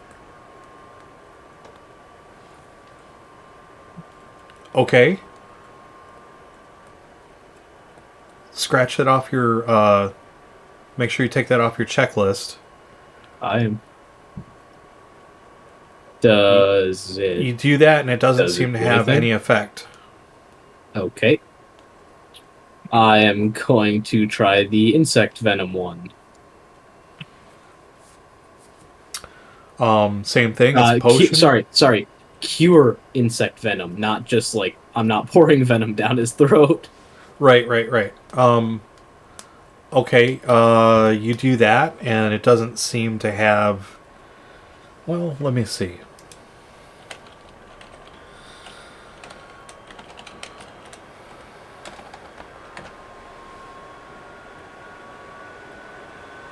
Yeah, it doesn't seem to have any effect. And now the color in his skin is starting to go a little light lavender purple. And you can see like the veins in his eyes straining, and as he looks up at you and he's struggling to breathe. Can we... would either one of us know what the symptoms of this, what these symptoms could be caused by?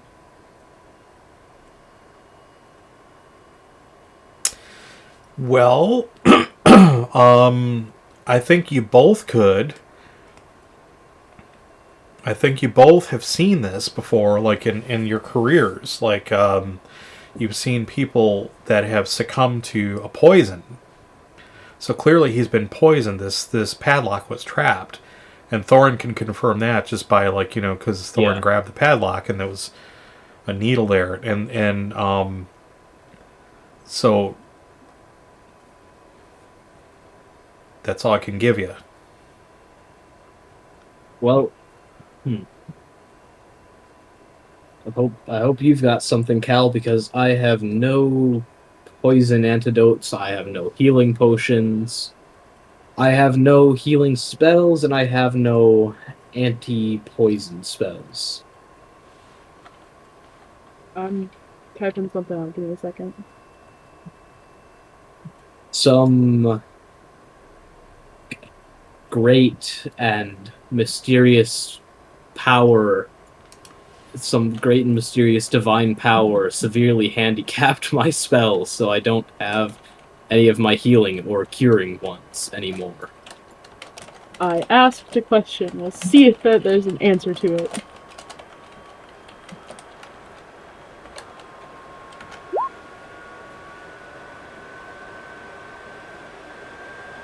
Okay. Oh boy.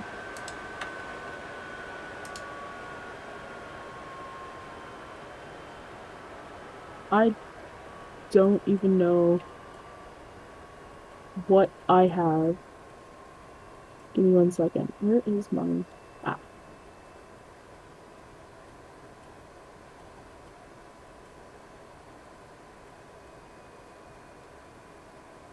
I don't even know if I have... I don't think I have anything.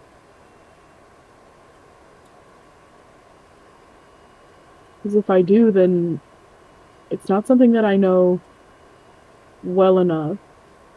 So I'm checking all the things.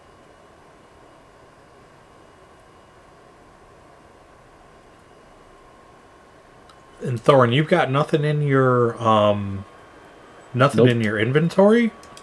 Nope.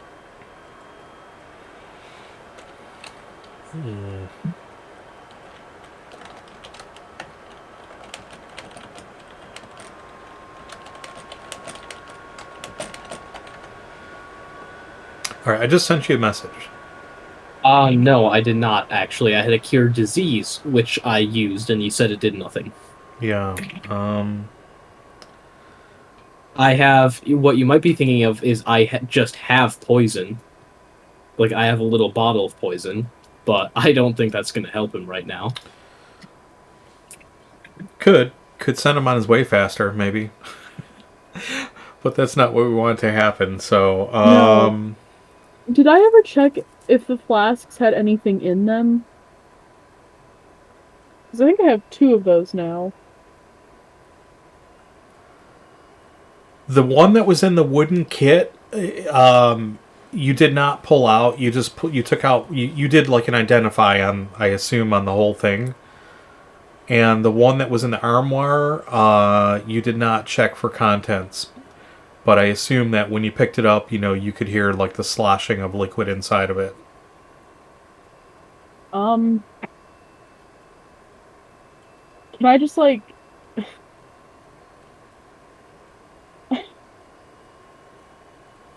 dumb luck, dump it down his throat? I don't know. I don't really think I could try identify again, but I don't know if that seems like it would take too much time. I have a real quick question while they're doing that. You could, Cal. You could. Which flask were you talking about? Probably the one that I know has stuff in it, if it has stuff in it. The one that was in the wooden box? Yeah. That does. You pull that out, and you give it a little shake or whatever, and it does have something in it, a liquid. Um, I, I, I don't know if casting Identify would even make sense because if I cast Identify, then, um, it doesn't identify elixirs or things like that. I don't think it does. That's right. It doesn't identify alchemical mixtures or magical potions or whatnot. Um, then can I don't know. If it's alcohol, at least it'll make him like drunk and it'll be better. I will I go have for it a down feeling that is not how that works. You know what? I don't really have a whole lot of ideas at this point because there's really nothing that I have that like. Okay, that's fine. So you're obviously you're panicking. Cal's panicking, trying to what do I have? What do I have? And you pull out those things, and you're like, I just don't know if this is going to work. Thorin, what do you do in the meantime? I'm out of options. I legitimately do not have anything to do. I did have one question though about the stat block. Is a 15 a +1 It for a is. skill? Okay. I need to adjust that then because mine are off. You have like race bonuses though. Yeah, I do, but it's not added, is the thing. I have Uncanny Perception. It's a 15, which gives me +1 to Perception. Yep. I have Uncanny Perception, which gives me +1, and I have a Yep. +1 because of racial abilities, but that's not counted. I only have a +2, not 3. Oh, so you were at a +2 and it should be a +3? Yeah. And the Okay. same with Wisdom. It should be a +2 instead of a +1, because I have a bonus to that. Okay. I thought we adjusted all that, but all right. Okay, so while you're, floundering around trying to figure out what's going on,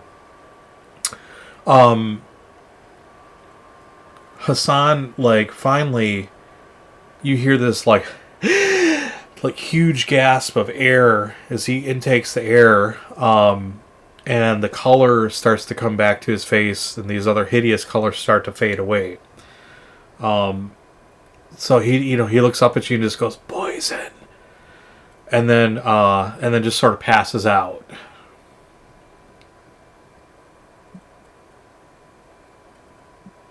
Um,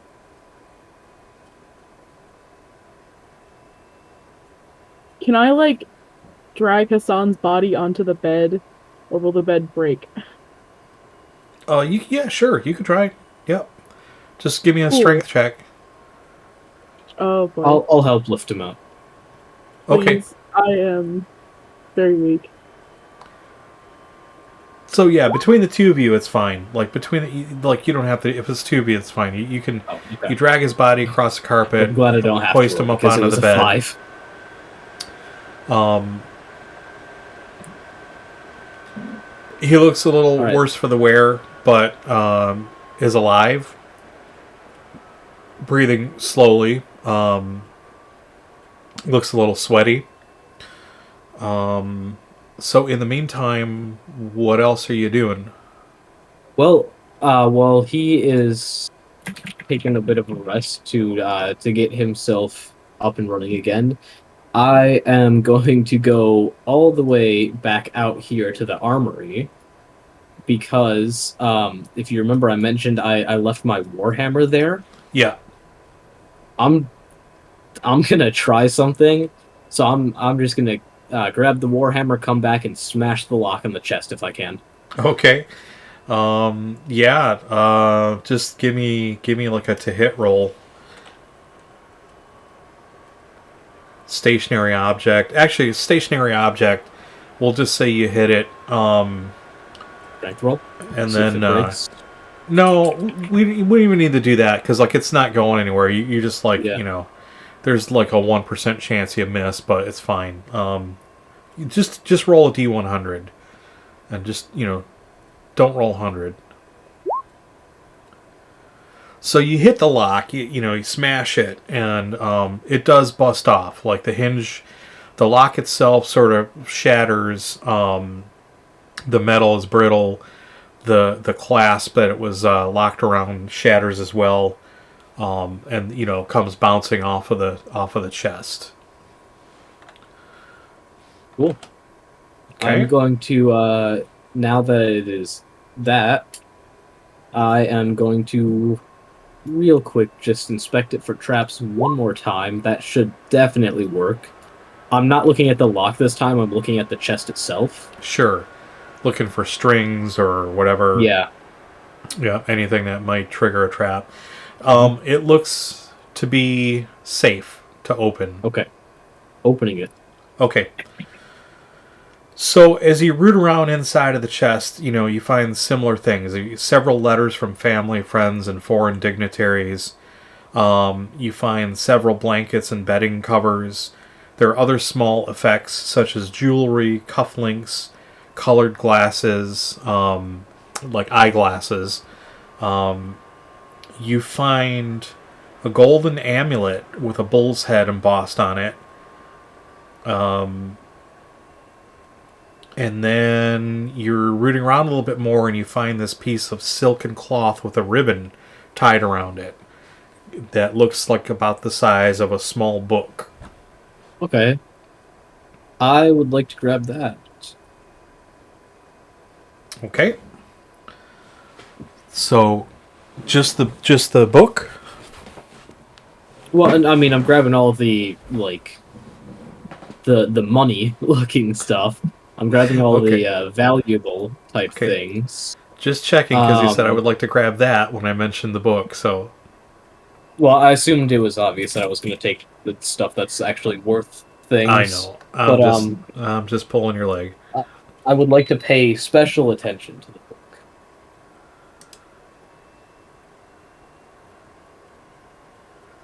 Okay.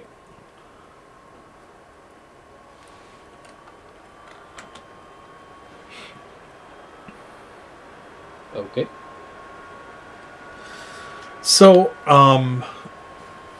okay, what do you do? So you took the amulet. There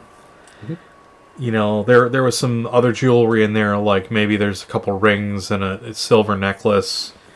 Some cufflinks, some gold cufflinks, again, and some ornamental glasses, and then this book wrapped in silk. What are y'all doing? Well, I'd like to... Oh, sorry. Oh, go ahead. I was gonna say, I'm probably like kind of moving back and forth from the bathroom to the I took some cloth and I got it wet under some water and I'm kind of tending to Hassan probably. Okay. All right. So after a little while, he comes around, and sort of says, "Did I live? What happened?" Real quick, you can keep going. I just have to run to the bathroom. Okay. It is 10 o'clock, so if we do want to take a break, we probably could. Yeah, we could do that. I don't know. Do you need a break? Like, we can take 15? Yeah, it might. Yeah. Okay. Well, let me see. Let me find... Okay. So let me do this. Let me just let everybody on Twitch know. We're going to take a little 15-minute break. I'm Dante, and my co-host Deacon has just gone off to take a nature break himself. We're playing Dante's game. It's a homebrew fantasy RPG that's 42 years in the making. And we game every other Friday here on Twitch, and then we broadcast normally every other Friday. Or every other Friday, we do other things here on Twitch. So Fridays and Saturdays, 8 to 10 p.m. Central. And then when we do Dante's game, we do 8 to midnight. Thanks for tuning in. Stick around. We're going to take just a little bit of a 15-minute break, and then we're going to come back in just a few. See you then. Cool. I'll be right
Hi, everybody. Welcome back to the Black Dragon Tavern. I'm your host, Dante. I'm your host, Deacon. And here we are on Dante's game, Session 4, Halls of the Saints. And happy to be joined by our special guest, Sarah, playing the role of Cal. Gryphon could not be here tonight, playing Hassan, so I'm NPCing the character for him. And Deacon is playing the role of Thorin. So thanks for sticking around there and hanging out in the chat room for a little while if you were there. We just had to take a quick little break. We're going to forge on. Everybody good for the next couple hours here? Yep. All right. All right, let's do this. So where we left off was Hassan had just poisoned himself trying to look a little more closely at this padlock, and it was looking a little dodgy there for a minute, like you were going to lose him, but fortunately, what you didn't know is that he made his dex roll, so he only took half the damage from the lock. Otherwise, that could have been pretty bad. Even after all this time, and who knows how long this has been poisoned, presumably since the king was last here, because this was the king's private quarters,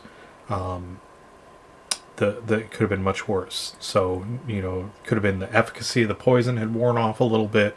Could be any number of things like that. So now that Hassan is recovering, and Cal, you're tending to him, he kind of comes to and says, "What happened? I remember like touching this lock and then just falling over on the floor." From what I could see, there was a needle or something that shot out, struck you, and it probably had something on it. It was a little touch and go there for a while. He says, "Indeed, I appreciate you all looking out for me. Of course. Perhaps I will exercise a little more caution as we move forward through the rest of this godforsaken place." He says, "I hope that this incident wasn't in vain. Did we find anything of interest?" I'll kind of explain to him what was in there, the letters, the amulet, all of that. Anything else? I mean, that was pretty much it, right? The letters, the jewelry. Well, there was the In the package. chest. There was that package that was wrapped up in silk with a ribbon on it. Yeah, I haven't actually read that yet, so... So Hassan says, "It's a book? Is it a journal? Did you check?" Well, I'm not sure. And, I was actually about to check just before we left, but we went on break, so if you would be so kind as to fill me in on that now, that would be wonderful. Okay, so it is indeed a private journal. You undo the ribbon and you unwrap the silk, and there's a really nice looking burgundy. What do I have? Oh, I see. It's just a side note I was reading to myself. It's a dark burgundy leather-covered journal. It's got the king's initials on it and the insignia embossed in the leather, insignia of the bull.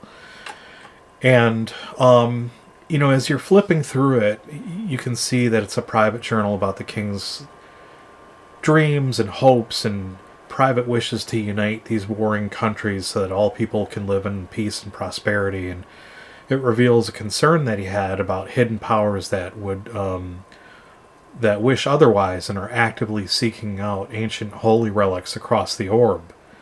And it's couched in really vague terms, and it doesn't speak in specifics, but it has an all too familiar feel that you recognize, Thorin, from some of your past adventures. So clearly it's something that may be of value in looking into a little bit deeper at another time. Definitely worth hanging on to. So I'll kind of tell him it's just a scratch pad. The king's little tiny notes, dreams, Just minor things. Interesting. Okay. All right. So, what are you all going to do from here?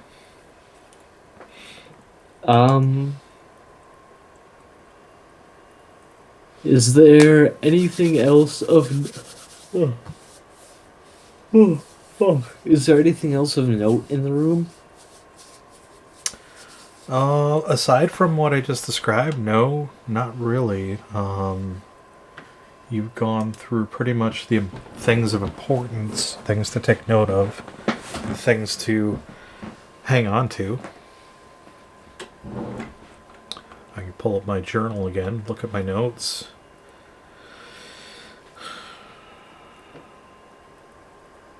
No, that's pretty much it. Alright.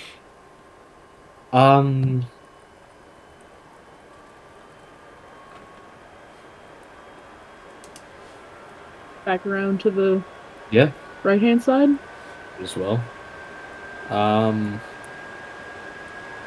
just gonna, if you don't mind, I'm just gonna swing my token around to there. Is that alright? Are you talking about to the right corridor of the entryway? Yeah, the one that goes up on the map. Okay, yeah, that's fine. I'll move. I'm gonna put you in the center, or just put everybody in the center of that semicircular corridor. Okay. And then I'll readjust the map accordingly.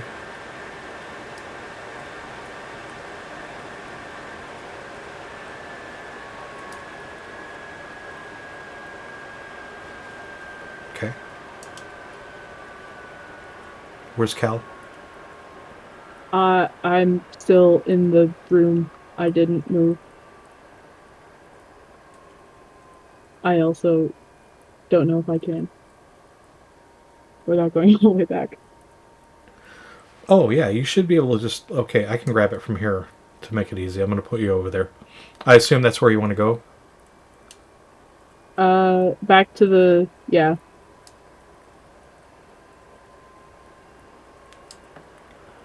Okay, I've got some weird things going on here, and I'm not quite sure what the deal is. Okay. Everything seems to be okay now. Okay, so where are you off to? Up. Okay, go ahead and move your tokens.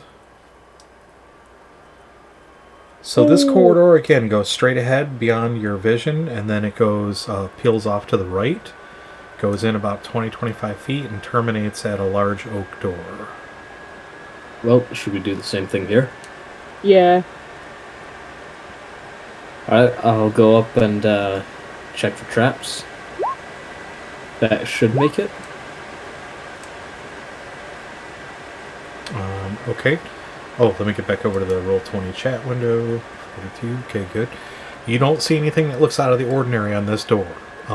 Again, it's a fairly heavy oak door. Looks pretty substantial. Looks like a little more quality and care was put into it to be pretty solid. There is a lock mechanism on it. It does look like it's seen a lot of use.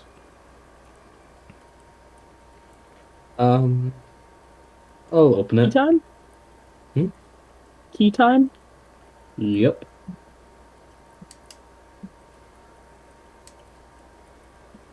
Hey, at least we know this one isn't a bathroom. Yeah. Yeah, you do not smell the smell of waste. Alright.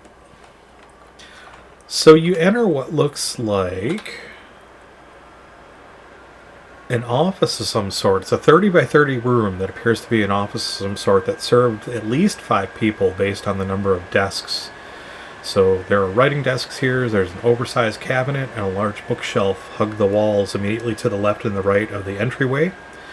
2 wall-mounted coat racks hang from opposite walls, and the room was lit at one time from torches set in 4 wrought iron sconces on the opposite and closest walls. You gonna search around? Yeah, I actually want to do the same thing pretty much. I want to look at the papers, see if there's anything important. Okay. While So on. Thorn is looking at the papers, Oh, go I'm ahead. gonna just look at the bookshelf. Okay. And then I will move Hassan in. And just have him inspect some things as well. So on closer look, some of the papers and folders scattered on the various desks, it becomes apparent that this room was once housed or once populated by the Ministry of the Interior and their staff, because you see various letterheads that say His Royal Majesty's Ministry of the Interior. And this ministry, you come to learn through other documents here, sort of operated like a shadow cabinet. They operated outside of the view of the public. There's another Ministry of the Interior that the public knows, and they're sort of the diplomats and the ambassadors who put on the public face for Andalusia in the current government, and they do a lot of politics worldwide and all that. This was more like the CIA type of place. So unlike the one that is housed at the Castillo de Arcadia, at the main castle, these folks operated in secret. So the Secretary of the Interior and her staff worked here under direct supervision of the king himself. And Sorry, go ahead. Oh, I was just going to say, and they reported to the king alone on affairs of the orb, as they were able to gather global intelligence. And what did you want to jump in there with? Oh, so I've got that scroll case to put like papers in and all that. Okay. And I just want to start filling it with papers. Well, before you do that, just let me tell you a little more about some of the stuff that you're seeing here, so you can truly understand what you're standing in. Among the various papers, just put it all in the bag. I know a lot of people in Mahar who would pay a lot of money for this. Among the various papers that are scattered across the 5 desks situated in this room are dossiers on world leaders from past regimes, complete psychographic breakdowns, and historical and current events that were up to date when they were assembled. 2-3 centuries ago. So that's among the detailed information contained within. They also have, some of the dossiers have what would be considered old world mugshots. They're artist renderings of the subjects of each of the dossiers. So that's what you find as far as like the paperworks and files, and they're all over the place. In the center of the far wall opposite where you came in, there's a heavy oak door bound in iron bands, and it has an iron handled ring and an iron covered lock plate. So there is also that way out of the room, the way you came in, and then right across from that. And then, Cal, what were you looking at specifically? Just the same type of thing? I'm just kind of like looking up and down the bookshelf to see if there's anything that sticks out to me. So, much like I described, a lot of what you're finding are what would be called fact books that are like on each continent or each country or each government that was known at the time. And so they would contain information about like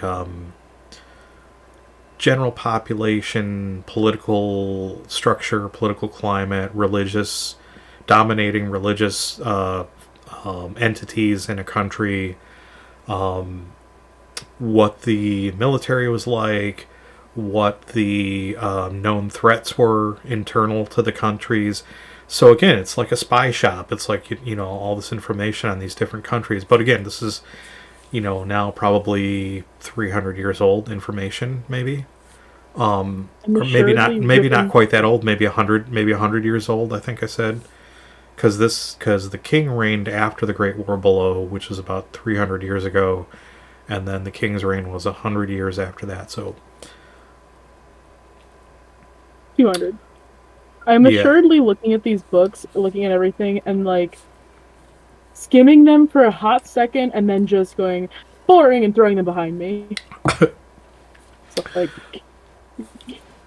I So, mean, you yeah. know, if you want to, you could do a general search to see if you find any valuables or anything like that, but there's really not a whole lot here that you're going to walk away with, other than like Thorin had the kind of right idea. Like, there's, even though it's old, there's probably some valuable information here on the information market that could be brokered, or you know, you may use it to leverage a relationship with the current king and the current court. That's, you know, Hassan is sort of throwing these ideas out at you. I'm not Yeah, I was trying to gonna say, like, metagame. brokered, maybe. But the important thing now is that we know this. So, For what it's, you know, and Hassan chimes in and says, well, yes, for what it's worth, you know, this information is old. I'm sure many of the regimes have been toppled or, you know, replaced since this information was gathered, but it is indeed interesting to know some of these countries' dirty little secrets. indeed. Well, even things that happened in the past can still find their way to light and make things difficult.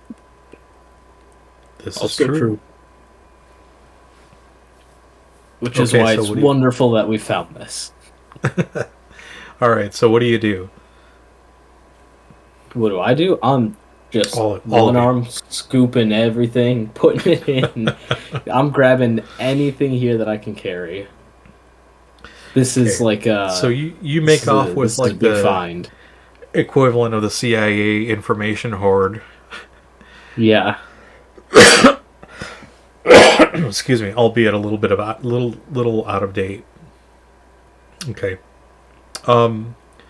Yeah, and you know, Hassan is basically doing the same thing. He's standing there just like in awe, reading some of these papers, like leafing through journals and whatnot, and you know, just sort of out of curiosity, says, you know, did anybody come across anything from Ankara, by the way?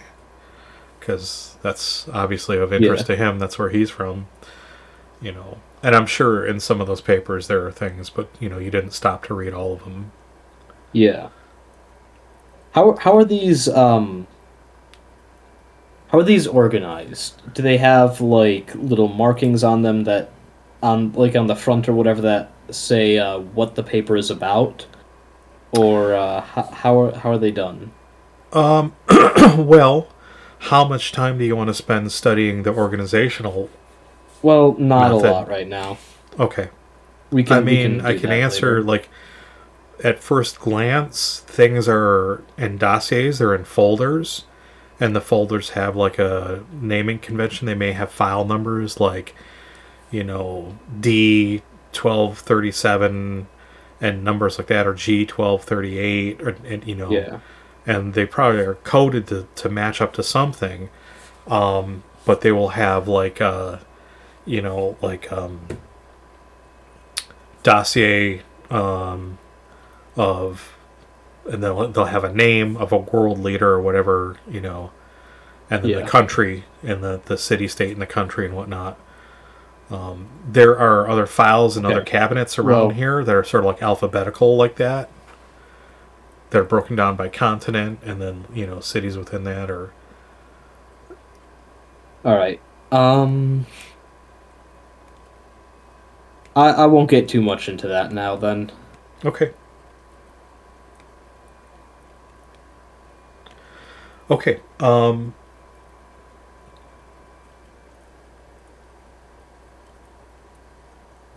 Okay. What are you gonna do? I am going, well, after I've collected papers and books and ledgers and dossiers and whatever, I will... I don't know. That's about it, really. So, it jumped again. Sorry. So Hassan, you know, says, there's this other door here. Maybe we should think about seeing what's beyond that. Pressing on. After we've taken our fill of what we feel is important here. Alright. I'm just gonna run the usual set detect disarm, which will definitely pass. Okay, so again, you know, you don't detect anything here that looks out of the ordinary, and it's another oak door that has a lock. Um, it just seems like it would have been a standard door, you know, in this place. So, Alright, I'll open it. okay, let me switch the map layers. I swear we're gonna like come Wait, across. we have to switch map layers for this? Oh no, I have to switch it because it's the dynamic lighting is Okay. you can't see past. Is this another door here? That is indeed another door. So you enter this small chamber that's like 15 by 15 or whatever. I don't like the look of this. And this one is a fairly significant door, banded with iron bands and bolts that protrude from the bands, reinforcing the oak planks on the door, like a double thick sort of door, and a very heavy locking mechanism. Well, I'm running it again. Set detect disarm. Is the door safe? It appears to be just fine. Okay. Any keyholes or anything? Yes. Yeah. And like I said, it's got a significant keyhole there. That looks like it takes a pretty heavy duty key. Okay. So you fumble around the keys on the ring and you finally find one that looks like it matches the door here, because it's pretty heavy duty and reinforced. In fact, it's almost like a small railroad spike. It's so thick. Wow. Okay. So you unbolt the door and you open it up. And maps. I like so this. Yeah, you enter this room, and clearly, I don't know if your character would know the term, but this is effectively the war room. This is the king's war room at this keep. So you enter this large, well-appointed room, but many of the furnishings have obviously seen better days, and some are rotted and decayed with time, most of which is preserved fairly decently, though. And in the center of the room is an unmistakable sight. It's a large oaken table with the maps of the orb spread across it, each marked up with cryptic codes and different colored inks. The walls are lined with shelves containing numerous scrolls and books, many of which are histories. Wine. What's that? I said, and wine, it looks like. Yes, indeed, there is a wine rack there. The walls are lined with shelves containing numerous scrolls and books, many of which are histories of various continents and their geographical or geopolitical climates and historical leaders. The table sits atop a well-worn rug of extraordinary quality. Lush, comfortable-looking chairs surround the table, but their current state only hints at their remarkable quality in their earlier days. Dozens of miniature military figures are scattered across the table, some still standing in groups on certain maps. There are various troop rosters scattered amongst the maps and papers on the table. And how well are they painted? I'm gonna zoom in here so the stream can get a glimpse. Zoom in on your Roll20 because I think you'll appreciate this.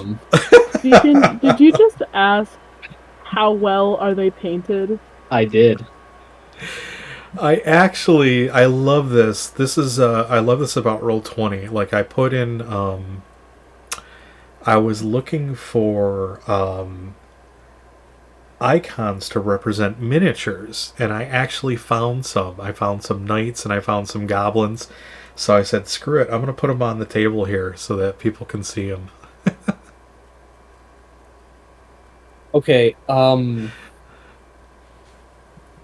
here's a bit of more of a complicated thing that I want to do, and I'll spend my time doing this while the rest of the party looks around the room.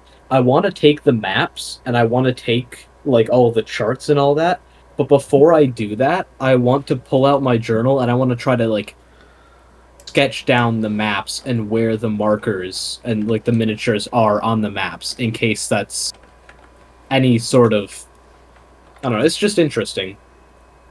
I just want to sketch that down because obviously, if I take the maps, then I'm not going to be able to Right. set them up quite right. Right. So where I the just like yeah. to do that. So while you're doing that, Hassan happens to look over your shoulder, and he's studying this stuff, and he says, that's kind of odd." I'll sketch it down in this. He Still says, got it. "Okay." So he says, "That's odd, or curious, I should say." He says, "If you look at the way these figures are all positioned out here on the map, it looks like they were planning an invasion of Mahar at one point."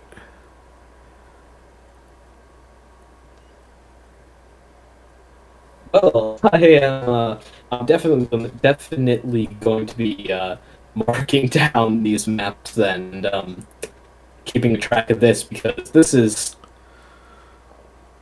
Would I, in my various studies, because I'm assuming I've studied at least a little bit, being a demon hunter and all, would I know of any invasions of Mahar by Andalusia in the past? Would I be able to? Would I know if this is something that ended up happening later? If this plan came to fruition, or does it? Would I just not know that? Do you have arcane lore or anything like that? Or I actually, as a matter of fact, I do. yeah, give me a roll. 17%. Oh, that's not percent. That's a 17 out of 20. So yeah, you vaguely remember a historical account about there was some tension between Mahar and Andalusia. There was some jealousy over Andalusia being such a prosperous country, while Mahar was war torn in strife over like who was going to be the leader of the country. And this is before the big coup happened in Mahar, and before it became like a militocracy, and the military basically took over, and then like this dictator stepped in and basically has been ruling the country ever since, through Okay. a line of succession. It never really was carried to fruition. Broke into like war. the Okay. war never really happened, the invasion never really happened, but there were hints and rumors at the time that something was going on, and only like people in the know kind of knew what the plans were, but it wasn't largely publicized. Yeah. Okay, and then I take it that this would have happened around 200-300 years ago, judging by the Yeah, fact it's that after the these Great maps War are Below. It was during the reign of King during the reign of Delator. this king. Yeah. I would have to assume. Okay, yeah.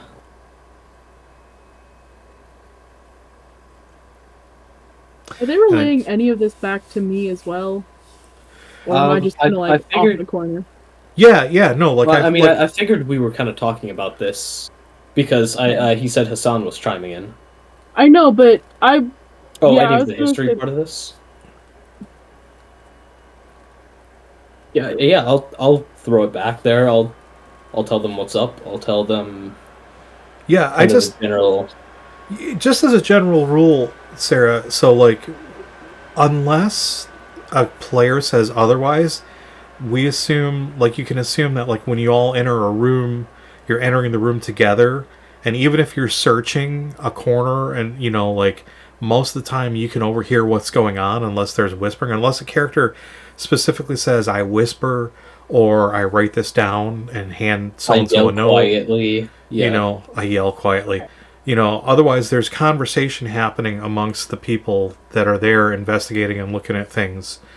And then there are times where somebody will turn around and they'll look at something on a table and then they'll grab it and they'll pocket it and like, do, and not say anything. Yeah, I'm sorry. I hope you don't feel like you were left out or being left out, because, No, I was listening as a player. I was listening, and I was drawing some connections, and I wanted to know if my character could be drawing the same ones, or if I needed to join the conversation. Yeah, no, absolutely. Like I said, assume that you're there and partaking in this and watching what's going on or listening. And if you have questions or if you think your character has an idea, go ahead and chime in. Absolutely. Cool. I would like to direct everybody's attention back to the journal that we found. Um, because the first entry where it lists the 3 guests that they had, quote unquote Yeah, guests. The middle one, Mahar. Bharat Jar, or however you'd say his last name, he's native to Mahar. yeah, And wasn't he arrested for stealing state secrets? colluding to steal state secrets. Yep. I Good think some recall. pieces are beginning to fall into place. Excellent. Excellent recall.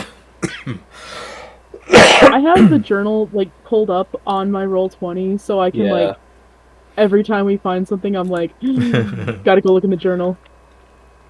You know, the more I think about it, the more I'm starting to remember stuff from that journal and piece things together. You could say I'm recalling everything in total. You could say I'm having a total recall here. Got it. Mm-hmm. Get your ass to Mars. All Get right. your ass to Mahar. Let's get your ass to Maha. Yeah. All right. So, okay. So that's, that's about the gist of it. So you find like all this really interesting information here, eye-opening historical information that you would have never have known about otherwise. And yeah, there's an excellent connection, Cal, It between was. the entry in the journal and what you're seeing here. And you're all absolutely right. Things are starting to finally come together here and give you a picture of sort of what the political climate was at the time. And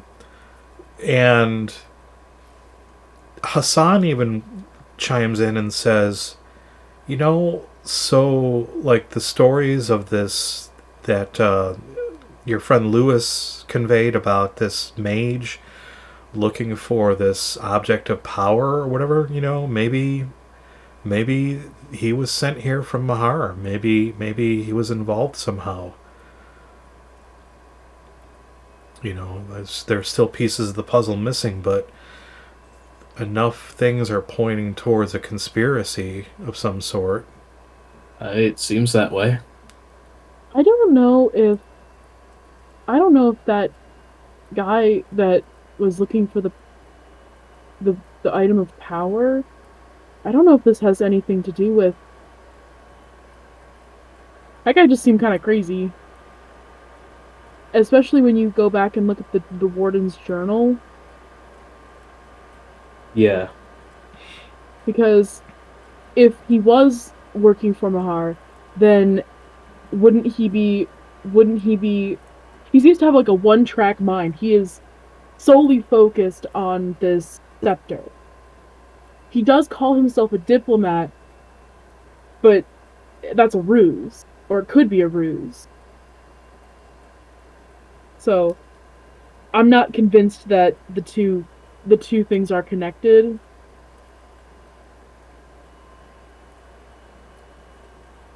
Perhaps. Yeah.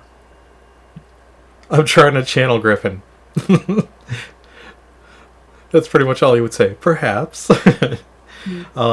So Gryphon, so Hassan says, it's an interesting perspective, and of course, again, with many pieces of the puzzle missing, who can say?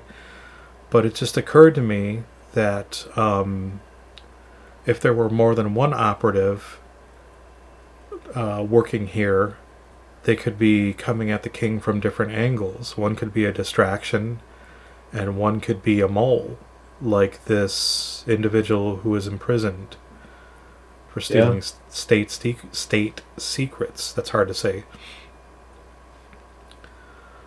But I suppose we will find out in time, the further we go into investigating this mystery ahead of us. Are those map making tools or whatever actually on the table there? Yeah, it's pretty much like what you see. Oh, okay. Yeah, there's like a If it's sextant or whatever, and compass. If it's like full-on map-making tools, I'd want to pocket those. But if it's just what's out on the table, then think I'm good. I think I'm all right. I would like to go look at the wine rack and inspect the wines. Sure. So there are various bottles which are obviously vintage now. White vintage. Quite dusty. Some have cobwebs hanging off of them. Let me pull this way so we can get that on the screen. But you might not recognize. You probably don't recognize the labels just because it's not even known if some of these vintages, the vineyards where these came from, some may still be producing wine, but there are probably some bottles here that are worth a small fortune. Yeah, so I'm gonna pick 5 of the ones that I think are the coolest, and then just put them in my backpack. Okay, you gonna wrap them up in anything, or are you just putting them in there? Do I have anything to wrap them up with? I don't know. You tell me. I don't know what the contents of your backpack are. Do you have an extra don't set of think I do. traveling clothes or anything? I don't think I do. No, actually, can I take a corner of this carpet and just cut it into shreds? Hey, I have an idea. Okay, Sacrilege. First of all, yeah, sacrilege, heresy. Second of all, I have plate mail. You could throw them in there. No, I'm not throwing them in plate mail. You could put It's like two a of the steel bracers, cage to protect them. Yeah. You could put the bracers around the bottles. I'm less afraid of them breaking and more afraid of them just making that weird glass clinking sound together in my backpack. So, Fair enough. yeah, I'm just gonna cut off a corner of this rug because I don't know, I can. Probably can if you have a knife. Welcome to Things You Never Say in Front of a DM.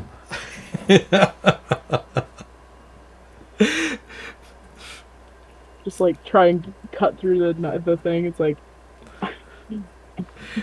See, but yeah, that's the perfect example of something you never want to say in front of a dungeon master, because later on in the dungeon, as you're trying to be quiet, and I'm rolling for stealth, passive stealth. Those I'm bottles.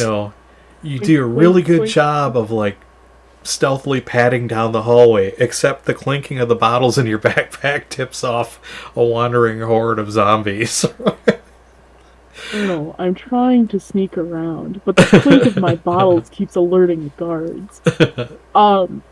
Yeah, like I said, I'm just gonna take the dagger that I don't know, whichever one I grabbed first. Sure. And I'm gonna take and cut some strips of this really old rug and start wrapping my bottles in the strips of rug. There goes 1,800 gold pieces. Deacon looked up what? I'm just kidding. I don't think anybody was about to move that big table and all the chairs and roll the carpet up and take it out. No, if anybody would, I can tell you the plan that I had that very much ruined. You were going to roll it up and fold it in half and toss it over your shoulder? No, not quite. I was going to leave all this here and then just hire a couple of dwarves to dig a tunnel between here and Whitehall, pay them a couple thousand gold or whatever, and turn this into a little base away from base. Use this as my personal library, my study or whatever. That's hilarious. But I can't do that now that the rug's torn up. I mean, that was what was tying the whole room together. That's tough. Forgive me if I don't have much sympathy. I like my wine bottles more. Okay, so you pack up these wine bottles carefully buffered with this corner of this once exquisite carpet that was actually one of the better preserved things in the room. And you know, at the top of the stairs leading down here, there was a giant rolled up rug. We can just replace it. There you go. Now you're thinking.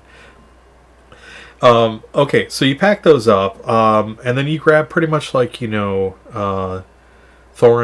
is doing some sketches of the layout of these things and where these military miniatures were in relation to some of the maps and whatnot, and then Yep. I And then assume you're gonna roll up the maps and take them with you. And oh yeah, I was gonna say real quick, like once I'm done with sketching everything out, we're going back Steel Team 6 style. I'm grabbing any papers I can.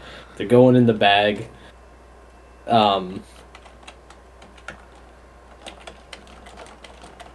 Yeah.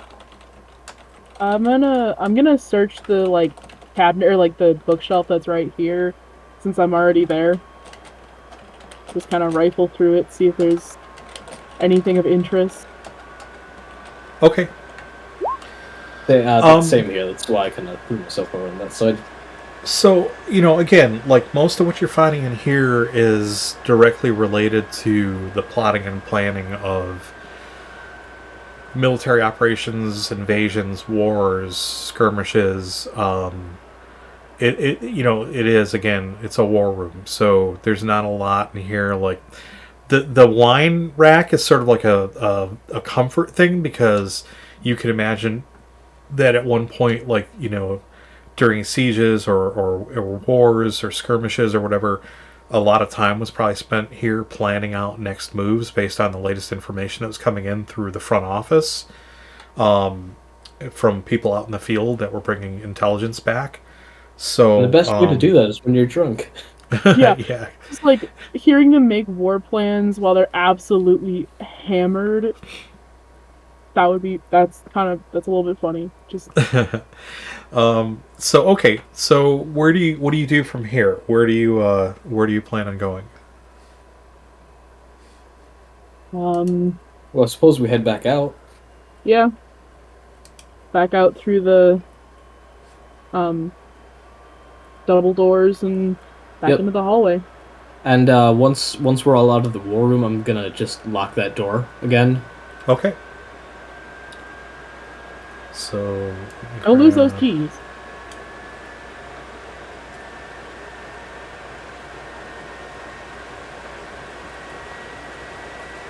Guess we're back out into the hallway.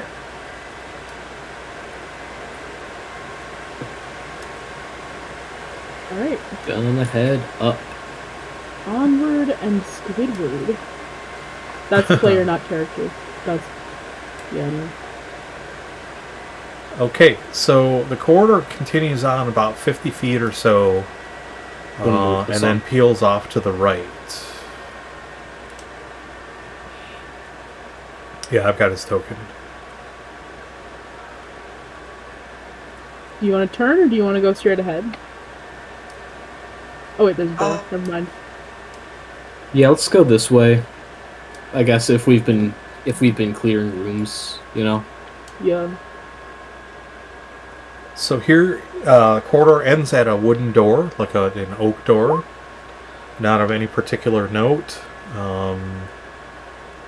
Did you make it with that score? I can't remember. Yeah, I made it with 1%, but okay. it Oh, that's does right. make You're the roll 60%. technically. Yeah. Okay, so you check the door for traps. There doesn't seem to be any traps. There is a locking mechanism on the door. You can try to open it and see if it's open, or you can try to use a key. What's that? So gonna grab the keys. Okay. Well, you eventually fiddle around and find a key. In the room, the door is already unlocked. All right. So. I mean, it takes me 5 minutes to find a key. It's not. No, not quite that long. You kind of know now, like. So you open up the door here, and this is a storage room. This is clearly a supplies and dry goods storage room. Quick, start looking for planks and bananas. Planks, bananas, cannonballs. 3-8. So this 20 by 35 chamber was used to store like foodstuffs, oils, and other necessities for life at the keep. Many of the crates and barrels are still intact, but the condition of their contents is wholly unknown, as is the contents of some of the crates. Some are marked and some are not. So you want to poke around in here a little bit?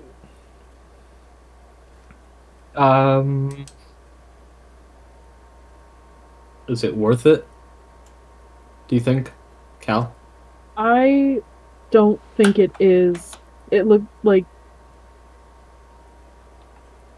everywhere else we've been, there's been Ah, like papers or, you know, but these are just barrels. I would like to check if the kegs still have alcohol in them. Well, um, most of these kegs look like they are. So what you find in this room particularly are you find casks of fine olive oils, you find sacks of sugar, sacks of oats, you find some crates that have bolts of fine cloth, you find crates that have some And heavy we furs. could have used that instead of the rug. Wow. You Too late. find Sucks to suck. a lot of this stuff is like there's like oil for lamps, so there's lamp oil. There's not. This isn't really alcohol. This isn't really that kind of Okay. storage. You might The find two- a barrel or two of like really bad, by now like Yeah. moldy ale. Alright. The two Well- barrels that I'm closest to, they look like they have their tops open. Or is that just like Yeah, they do. Like- They're smashed open, or the tops of them have been like pulled back. I'm gonna take a very, very quick glance in both of those, holding my nose because yeah, I don't trust anything that's been in a barrel for this long. Well, I mean, it's just sort of like dry, indistinguishable content. It's like it would be akin to like sludge or dirt. It wouldn't be wet. I mean, it could be. There could be some dampness down here because of the depth that you're at. You're several levels beneath the ground now, but it's mostly just debris, cobweb debris and stuff.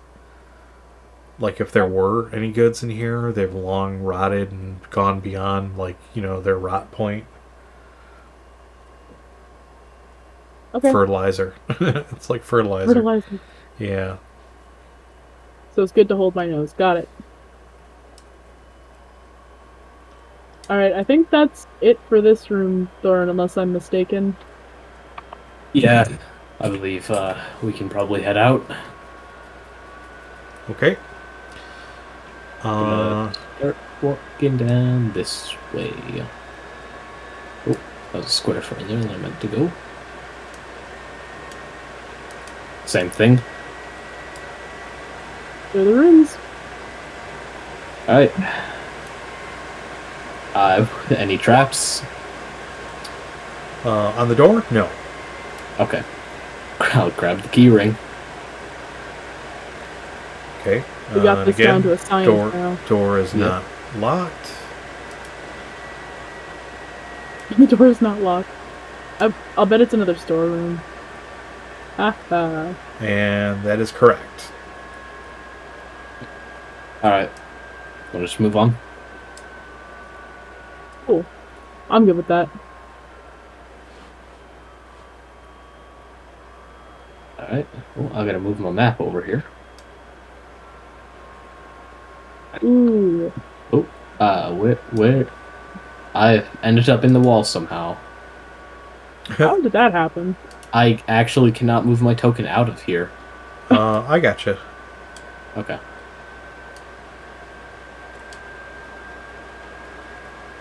Again, there's a wooden door there at the end of the corridor. You haven't actually moved me out the wall. Hang on one second. Let me just do this. I gotta go back to the token layer. Or the map layer. There we go. Ah, thank you. Okay. And yeah, this is another storage room. So clearly, like this part of this level, this area, was used for the castle's upkeep for day-to-day living, pavilion tents, sugars, Yeah. wheat, that kind of stuff. All right, you gonna proceed down the corridor and around the corner? Yeah. Yep. Okay. Is it another storeroom? No. Let's see. Let's see. Let me change. Any traps? See, a good All indicator right. of like if it's another storeroom would be, is this room locked, or is this door locked? Yeah, so this one is locked, and after I know what he's going to do, just check. So there are not traps. There aren't traps. Excuse me. I'm losing my voice here. I need somebody in chat to you hit that hydrate hydrate thing. I mean, you can drink when. I know. I'm just Even if- teasing. It's just a Yeah. way to get people to react to interact. Okay, so you enter this corridor, and the entry to this hall is impeded by a heavy oak door wrapped in iron bands featuring an iron Drink again, ring buddy. latch mechanism. I see. Hey, that goes for you too. You're a part of the stream. There we go. Oh Yep. no! What a Yep. nightmare!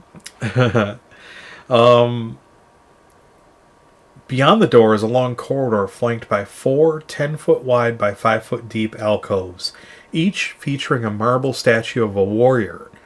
There are 4 infantry, each holding... Real quick, Yes. does this look like the same type of marble that we were seeing, chippings of out in the other room? It does. Okay. Using your dwarven ability to detect stonework and identify rocks and minerals and gems or whatnot, yes, you get the feeling that this is Wonderful. okay. So, where was I? Each featuring a marble statue. Oh, sorry. I feel like the grandpa and Princess Bride. Okay, where were we? 4 infantry, each holding a sword and shield, and 4 archers. You haven't gone down that far of the corridor, but that's okay. Each posed, aiming their bows toward the entrance of the hall. Bisecting these 2 sections of corridor is a small circular-shaped room that houses a memorial board where you're standing, Thorn, on one of the walls, and it describes the purpose of the hall that you're standing in. Wonderful. And it's on this memorial board, it says, "These statues are dedicated to the first heroes of Andalusia who were killed in battle while defending their homeland against hostile invaders. While so many more gave their lives for king and country, these 8 led the battle and achieved significant victories before they perished, which allowed the greater forces of Andalusia to prevail victorious in the First Pan-Orbital War." And then each statue that you pass, again, has a marble plaque affixed to its base with the name of the name of the warrior each statue represents. And I can read those to you if anybody's taking notes. Yes. I am, as a matter of fact, taking notes. Can you read them, but slowly, so I can make sure I can Yeah. write them out? Okay. So, the warriors that you first encounter closest back to where you enter the room, on one side is Nox Apelios. So Noxappelios. First Shield of Andalusia. Opposite of Nox is Vestria Galanthros. So Vestrialanthos. First Shield of Andalusia. Then there's Franz Ferdinand. First Shield of Andalusia. Then there's Belenthor Faust. Faust. First Shield of Andalusia. What was that? This last guy's first name? Belenthor. Belenthor. Faust, right? Yes. Oh. Then there is... Let me know when you're ready. I'll get on my end. Venali, Aluriel, Venali, Alluriel, Alluriel, First Bow Brigade of Andalusia. The next one is Lucitrex, Lucitrex, Thandropos, Thrandropos, First Bow Brigade of Andalusia. The next one is Alluvien Philandros. So it's Alluvienne, Philandros, Philandros, First Bow Brigade of Andalusia. And the last one is Marcela Marquez, Marcela Marquez,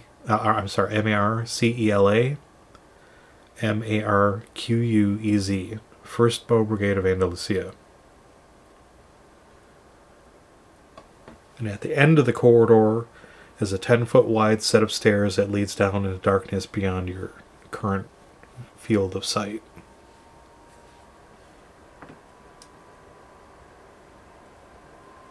Well, should we head down?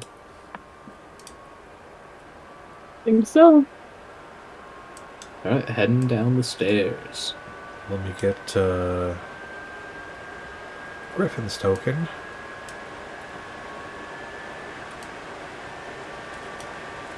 Even though you spelled almost every name out, I think I misspelled most of them. Alright, let me change the maps because you're about to change floors. Hey, this coincides with me having to turn the page in my notebook. Coincidences.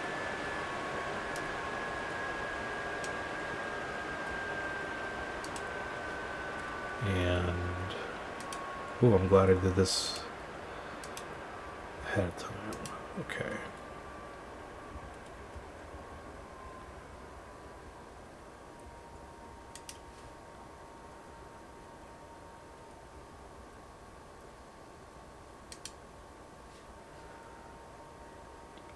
Give me one moment, y'all, and I'll put your tokens here.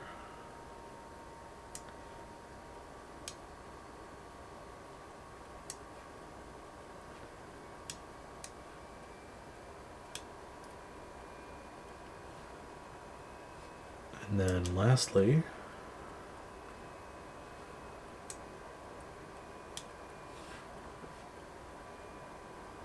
turn it on so you can see.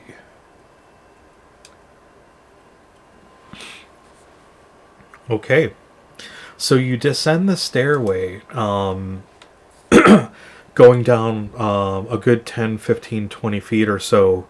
You come to a landing, and That's nice and ominous. yeah, actually that stairway's not that steep, but you do see another set of stairs going down from the landing that you're standing on, and this this corridor is lantern lit. So there is a soft glow, and on each side of each side of the corridor, Deacon, slow down there a little bit there, Thorin. Remember, like, you can move so many feet around, but if you're gonna just plow through, you gotta let me know, because otherwise, if anything gets sprung or trapped, I've got to stop you and pull you all back. Yeah. Plus, let me put Hassan's character there too. Okay, so there are these huge 15-foot high marble statues on each side that look like monks, possibly, in robes. Two of them are illuminating the way in front of you, and again, these all have statues. They all have plaques. So let me take a look here. So you descended this small set of stairs that descend into this grand gallery, towering at least, well, I got 20 feet high here, so they are pretty huge. Towering at least 20 feet high and punctuated with large 10 by 10 alcoves to the left and right of the hall. The gallery is illuminated by lantern and candlelight as far as your eyes can see. In each alcove stands an impressively sculpted statue of a hooded figure standing easily 15 feet high and fashioned in white marble. The first two statues that flank the corridor to the left and right of you each hold massive lanterns that are lit and cast their light in a 10 to 15 foot radius, lighting up a fair portion of the gallery, and each statue has a marble plaque attached to its base with words chiseled into the plaque. So, you don't have to write these all down. I can copy them and send them to you later, but some of the names are... I'm going to read these because I think you should listen carefully. Saint Phaedron, Shining Light. Saint Celestine, Beacon of the Lost. Saint Celerian, the Devout. Saint Winrith, the Pious. Saint Peleus, the Compassionate. Saint Estelar, the Provider. Saint Isilvinor, the Bountiful. Saint Belus, the Faithful. Saint Calern, the Believer. Saint Erwin, Bringer of Light. And Saint Lysanthir, the Morning Star. Oh, that's the dudes who was up in the room upstairs, the big statue, right? The mornings. No. No. That was Zephyriel, who was the what did they call him? He who He led led the charge. or something? Yeah, he who led the charge. The Morning Star, that sounds familiar. Morning Star. I mean, usually whenever I hear Morning Star, I think of like Catholicism and Satan, specifically No. Lucifer. Yeah, that's great. That's not at all what I was thinking. I was thinking like, yeah, the thing you hit people with. Oh. Well, yeah, fair enough. And Zephyriel was an archangel, right? In game, or are you talking about like outside of the game or in the game?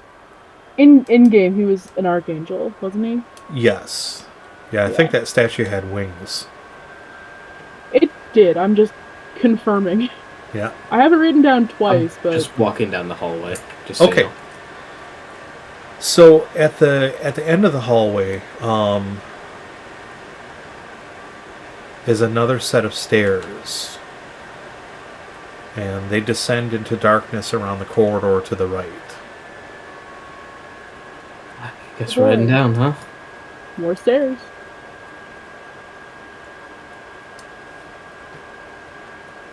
Tapestries? Maybe. Would you say tapas bar? Yeah. Yeah, you are in Andalusia. Okay, so you round the corner here. Let me get my notes up.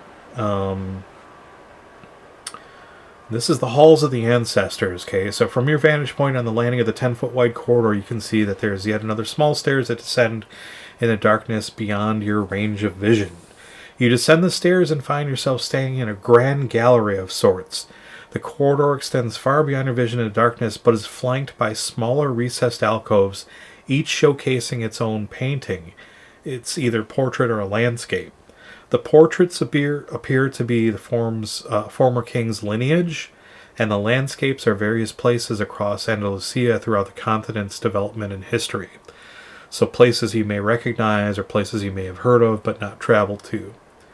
The corridor runs approximately 100 feet beyond your vision and terminates at the end with another set of stairs that descends into darkness.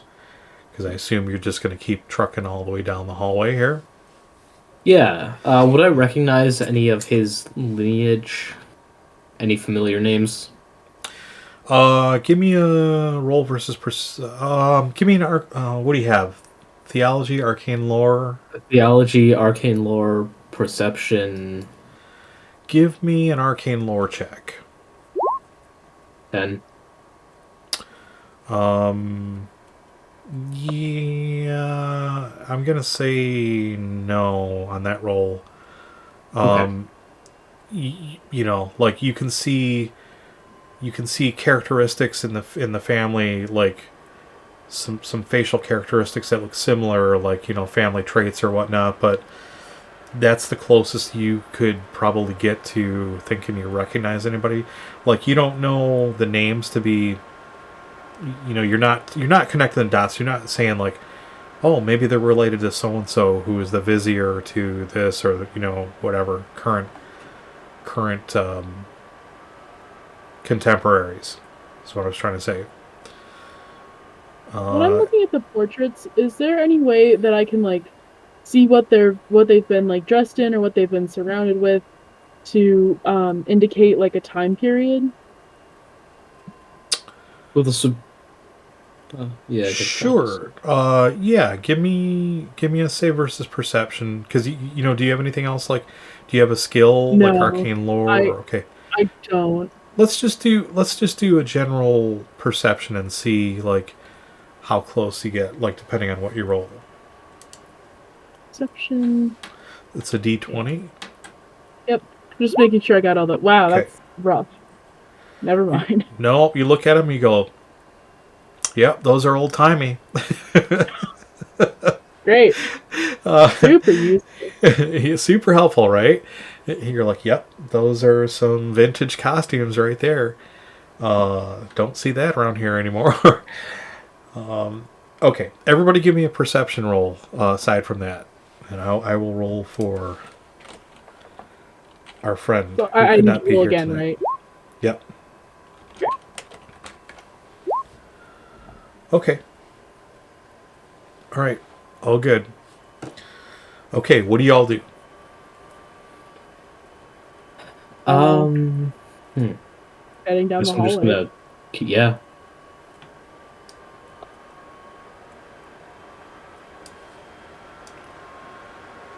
Hey. Hey, more portraits.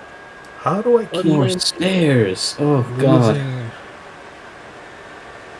I keep losing Gryphon's token.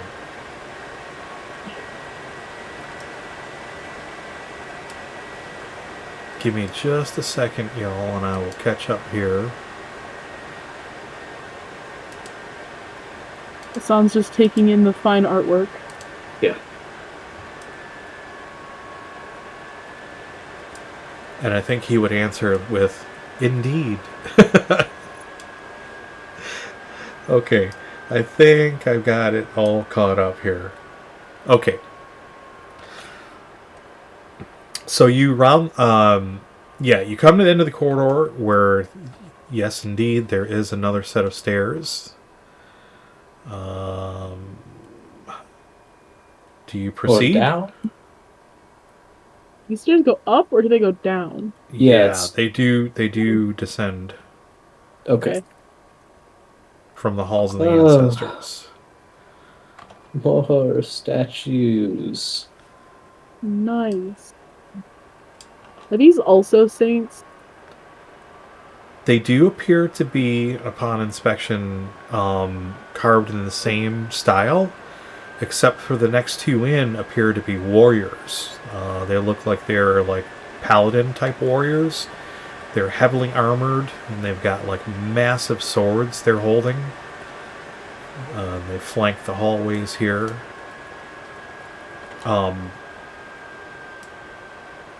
Let's see, let me pull back here. And then give me a minute and I'll read you the flavor text. Okay, so very much like the halls of the saints you pass through as you enter this level, 4 deep recessed alcoves hold marble statues sculpted in the same style as the others. To your left and right are 2 colossal lantern bearers, and next to them are 2 paladin statues. Each has a plaque bearing the name of each person it represents. Brother Farron de Mestris, Torchbringer. Sister Celestria Vestrius, the Light Bearer. Jonas Dexter, Defender of the Realm. Bellatrix Antiquus, Defender of the Realm. The chamber beyond this section opens up into a large octagonal-shaped room.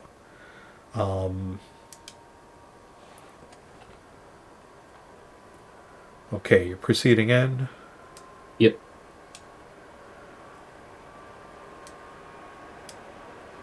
Any name on this dude? Yes.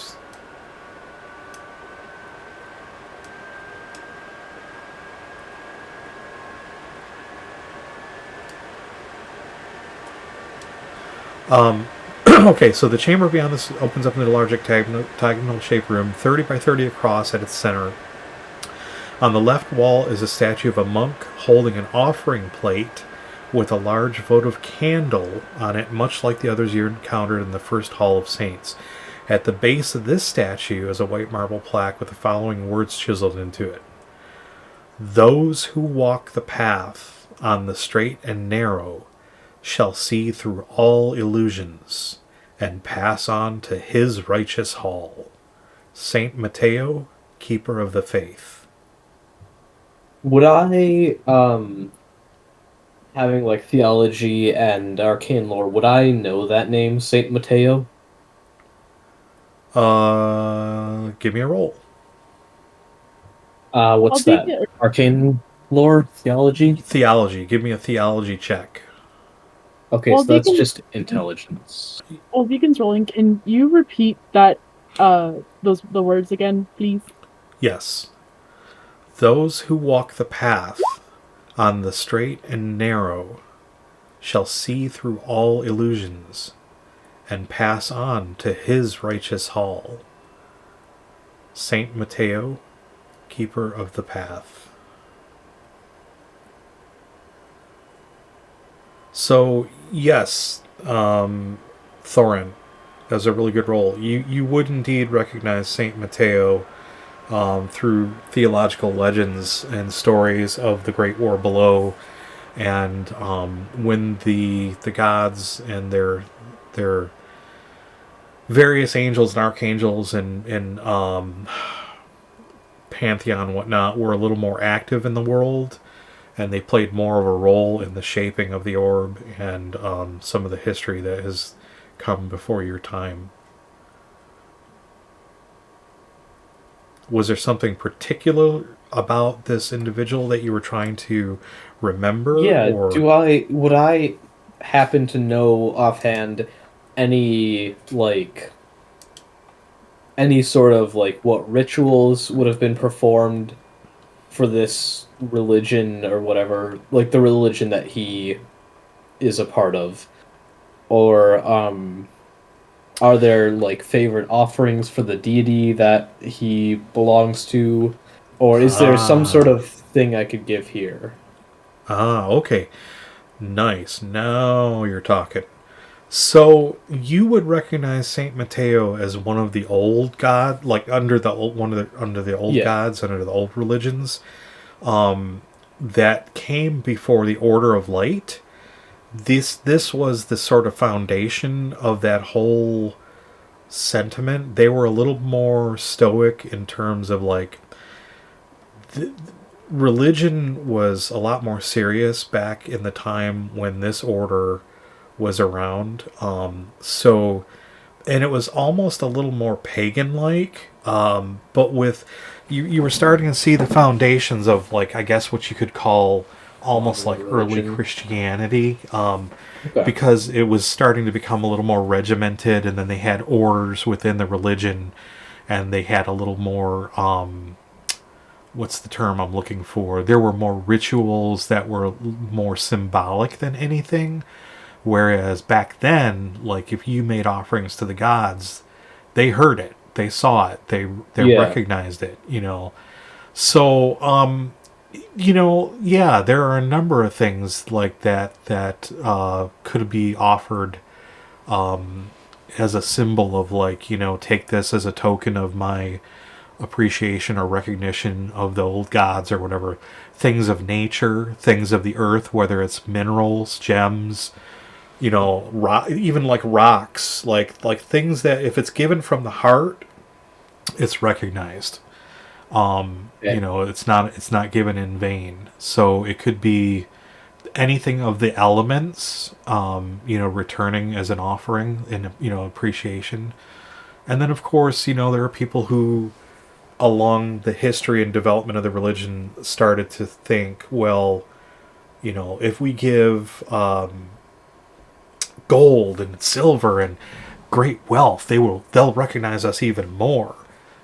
That may not necessarily be the case. We know how that goes. Yeah. I will grab a couple of those gems that I found earlier. Okay. Maybe 2, 3, and there's no real sort of like offering tray, is there? Well, the way that you see the statue, first of all, I couldn't reach up to the no, because it's he's about holding. 15. It's about 15 feet up off the. Well, the statue is about 15 feet tall. You Yeah. could do it if you had something to stand on, or if somebody held you up there, which may be a little embarrassing for someone of your social status. Like nobody tosses a dwarf. But there is an offering tray. Like you could leave it at the base. Where the plaque okay. is. I'll leave them at the base, and then I will say like a quick, I don't know what the right word would be, like a quick prayer in his name, like, "Oh, Saint Mateo, guide me guide me and help me see true," or whatever, something like that. Okay. All right. Fantastic.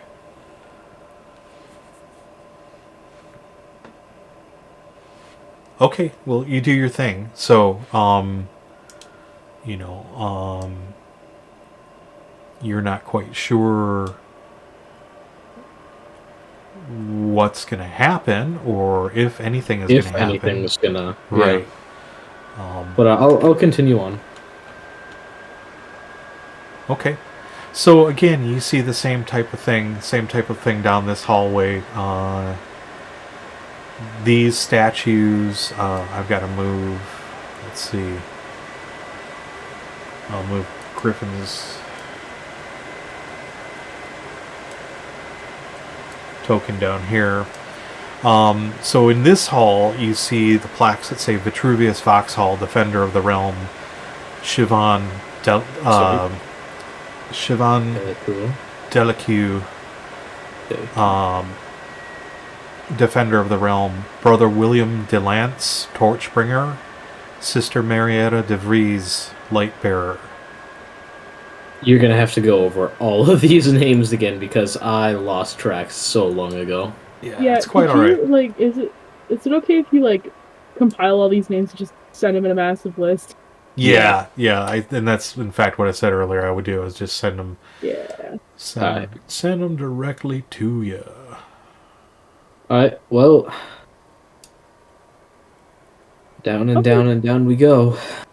Something's still bugging me about the inscription, but okay. I'm not sure what it is, so here we are. Okay. So Hassan says, yes, it's very poetic, but also very, what's the word I'm looking for? Prophetic. Yeah. It seems less prophetic to me and more like a riddle. Perhaps that's the word I was looking for. Anything? So again, this is a reflection of that first core that you entered the halls of the ancestors. There are paintings on either side of this corridor, and it goes on. As far as you can see, it continues forward, and then eventually, I think you're going to hit it pretty soon. It has another section with these little alcoves on either side, and then it dead ends not far beyond that alcove. I'm gonna hold on as soon as I move down. Okay, there are more paintings. Good. I have a question. On any of the paintings, were there any paths, just in general, that I would have, that I'm seeing now or remember seeing on the landscape ones?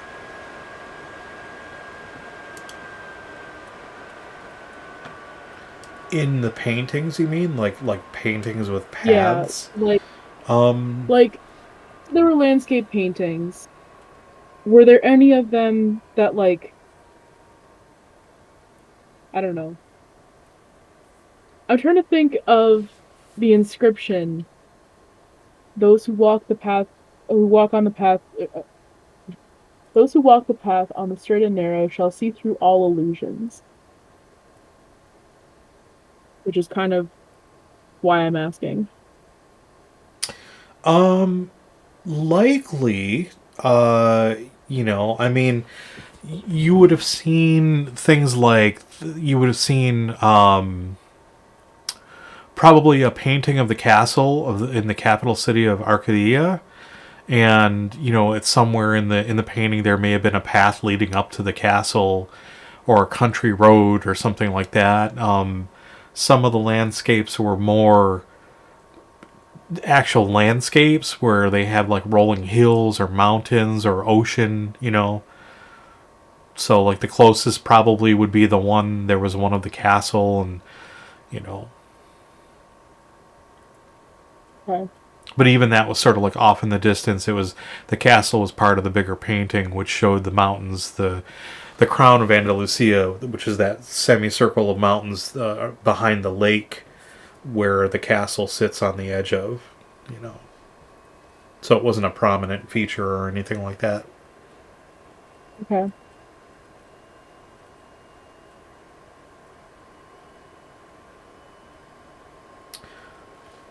Hassan says, if the if the inscription puzzles you or troubles you, perhaps we should go back to that alcove and investigate Yes, yes. Yes. the source. We've said that the detect magic spell is kind of like a Geiger counter, right? You kind of like. Yeah. All right.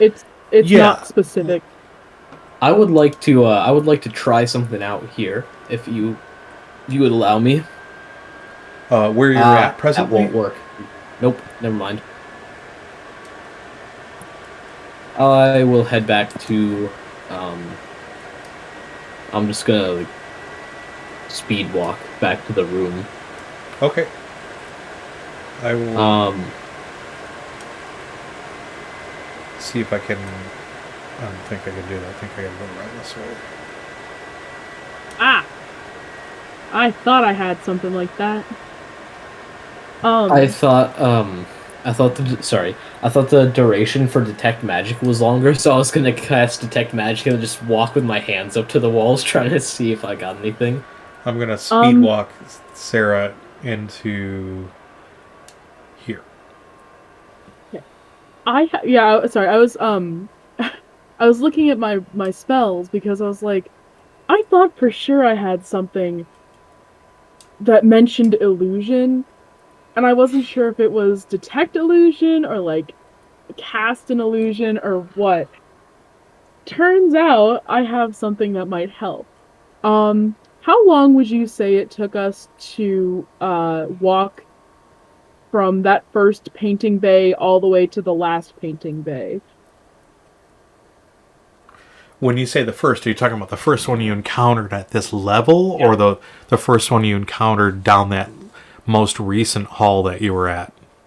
The first one we encountered on this level. You've probably, in dungeon time, because you're looking at things and reading inscriptions and checking for traps and all that stuff, you've probably spent a good couple hours walking through these halls. It's nowhere near as fast as we play it on camera.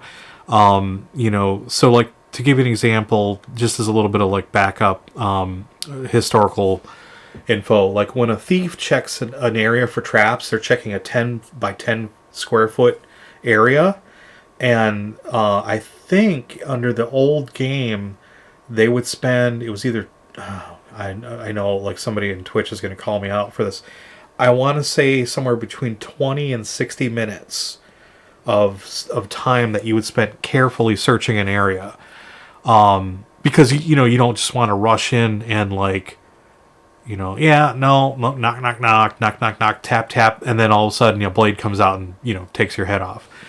So, and you're probably not speed running through the dungeon because that's dangerous.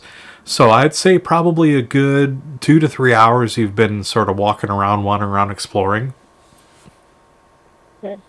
The reason why I ask is because I have Detect Illusion, and the duration's only 10 minutes. So, I was wondering if any of those paintings did have anything to do with it, but it also might just be useful to, like, I don't know, use Detect Illusion in here. Because it's this Do your thing. shall see through all illusions. Cool. I am... Yeah, then I will cast Detect Illusion, which I think is my last spell of the day, which... That's rough. But I'm gonna do I think Detect you have Illusion. 2. I tracked that you cast 3. I think you have... oh, no, wait, you have 4 spells a day. Oh, I have 4? Okay, yeah, I Yeah. thought I only had 3 for some reason. Oh, you might be right. It's 2 known spells and 1 per level, so you don't count level 1 because you're already at level 1. You've gained 2 levels. So 2, 3, 4. Yeah, you have 4. You should have 4 spells. Cool. So this is only 3. That's good. So yeah, I will say my words, wave my hands, and I'm detecting illusions, or at least I'm trying to. I think. Okay. Hold off before you do that, just for a real hot second here. Thorin, are you doing anything else? Like, what are you doing specifically? Like, you came back to this chamber. Hassan said, let's go kind of maybe go take a look around here. And Cal, do you share with Thorin and company that you're going to do this? You're going to cast the spell? No, I'm still, like, kind of muttering to myself about the inscription, and I kind of connect some dots, but I'm too busy connecting dots to talk, so, yeah. Okay. So, Thorin, are you doing anything? I will cast Detect Magic, and I'm just gonna I'm gonna cast Detect Magic and kind of like Geiger counter around the whole room, trying to see if any areas are more stronger in the magical department than others. Okay, have you cast any other spells? I believe I have, although it's not many. I think I've only cast one. In this And session? in this session, I don't think so. Okay. I know Hassan has twice, and so he's got I have in this dungeon. I haven't in this session though. he's got 2 slots left. Cal has 1. And is about to use the last one. No, this would be my 3rd one, wouldn't it? I counted that you cast 3 earlier. I cast the missiles, and then I did, oh, what was it? Detect. Oh, did I do inspect twice? You did the Or identify twice? identify. I might have forgotten that I did identify twice. You did magic missile twice, or whatever they were, and then you did the identify once. No, I did the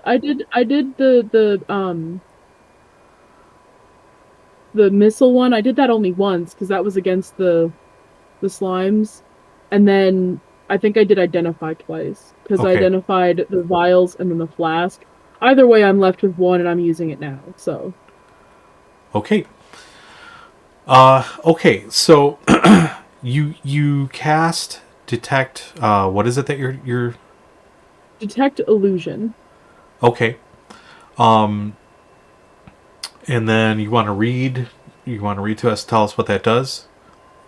I get to detect and see through any illusion, disguise, etc., which is pretty cool. Okay. Um, let me see here.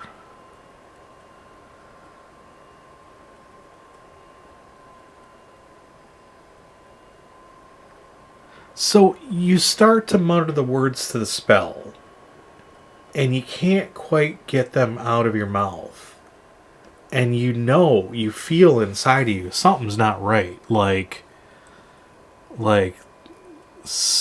almost like some presence is there and telling you, like, this all happens so fast and in your head, and you sort of feel like something's guiding you and telling you, save this, you may need this. You hear this voice in your head. And Um, then Thorin, outside. give me a save versus perception.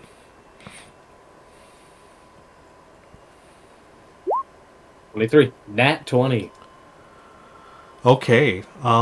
Fantastic.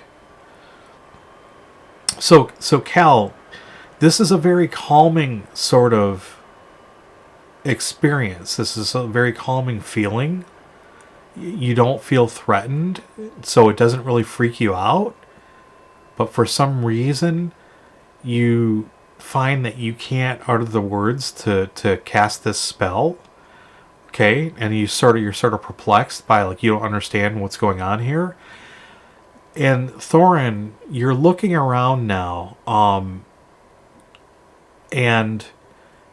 is that is that the direction you're facing? No, I've just had my token facing this way pretty much Okay. the entire campaign. Okay, so your dwarven spidey sense starts to go off, and you're looking closely at the stones, and you walk over to the statue where you left the offering, Hmm. and you look at the statue, and you're looking at it, and you're looking at it, and you just start you're like, you know something's up, like you feel something almost palpable, something like tangible. You can almost grab it out of the air, but you can't quite put your finger on it. And then you do a 180, and Okay. you look across from where the statue is staring, and then it starts to come into focus. And I'm gonna send you a message here.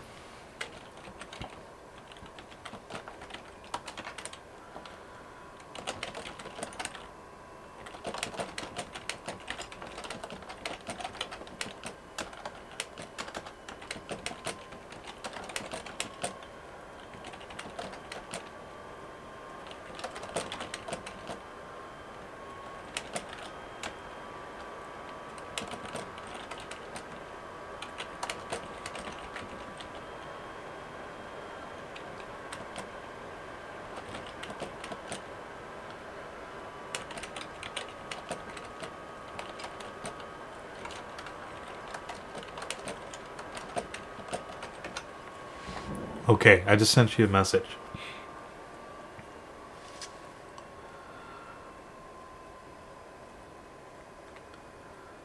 Okay.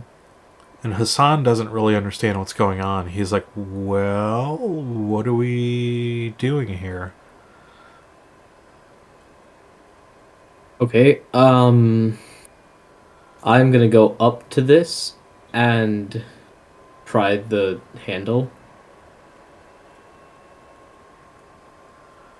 Well, read what I wrote again. Like, hang on, I'll send you this message.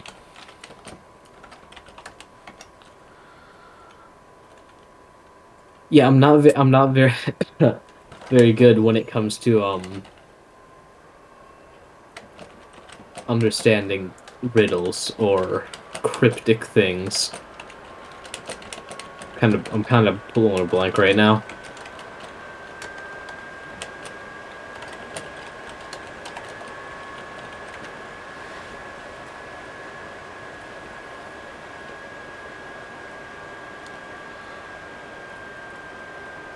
Right. Um,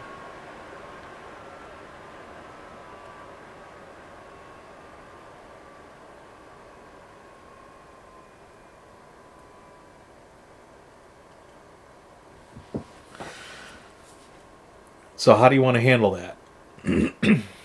I have no clue, man.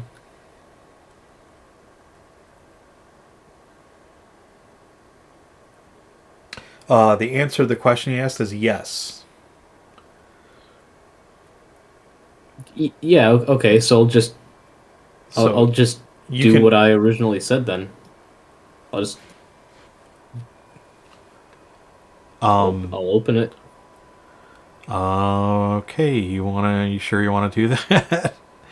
Hey, Mr. Moonditch, buy flowers, primes, and viewers on. You are banned. Yeah, thanks. Can we see the whole message they typed? No, it's I could see it if I open mod view. Yeah, that's what I mean. Like, I'd be curious to see what it is that got blocked. It had 3 stars. It was probably a URL, right? Yeah. Oh, it was. Yeah, I'm just not sure what it was. Yeah. Okay. Okay. Um. Okay. So back to the game.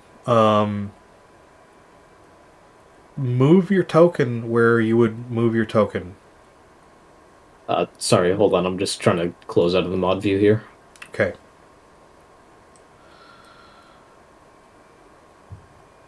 Dude, I don't even.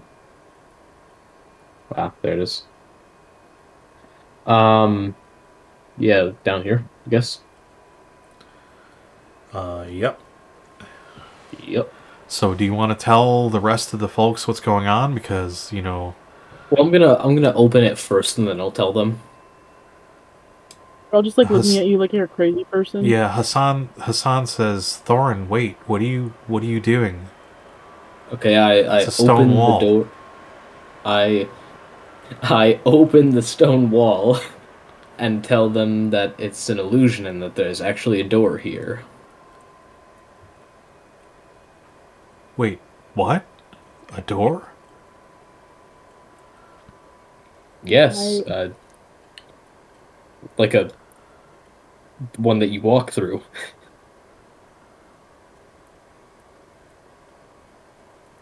There's And a stone wall there. Like, what are you seeing?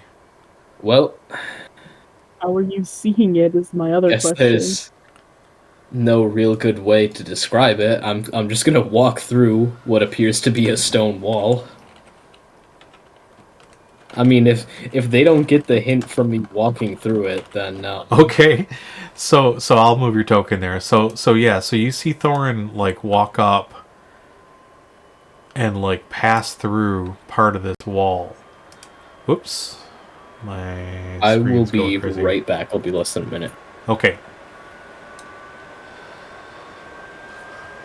Cool. Just saw someone disappear. Always fun. So Hassan is going to walk up because he's perplexed, and basically the same thing. He can pass through the stone wall. You going to follow behind them? I think, yeah, I will, but I also want to run my hand across like the wall. I just want to like see if I can like reach out and like I want to know if it's like if it feels like wall or if it feels like something else. It's like physically feels. It's totally passable. Your hand passes through. You see this stone wall in front of you, but it sort of shimmers as each one of them passes through. And then as you put your arm there, you like basically like you're feeling around and you go a little lower, and then you feel the top of Thorin's little dwarven head. What the fuck? We're just like patting up on the head, like I wanted to make a joke so bad, but then I realized that the joke would have gotten us like DMCA or something. This sucks. like patting Thorin on the head, like good Thorin. Who's a good dwarf? Okay. Who's a good dwarf? Keep rolling. Is this a gate on the other side here? So what you see, there's not a whole lot of room. There's like roughly a couple 3 feet of space between this wall and this door, but there are 2 large double doors, 2 wooden doors with massive handles on them, like 2-handed handles, and they go up like probably 15 feet high, 20 feet high, 10 feet wide, and they're just like giant, solid pieces of work here. And Wow, they've got really these cool. big iron bands that go across them. They're like they've got some symbols carved into them. They look pretty ominous. All right, so I'm just gonna try to open them. Okay, like just turn the ring and open the door. Yep, turn the ring and push the door open. Actually, I'm gonna do set detect disarm first. Don't think it matters. As far as you know, it doesn't appear to be trapped. So I'm Okay. going to remove that, and then I'm going to open this.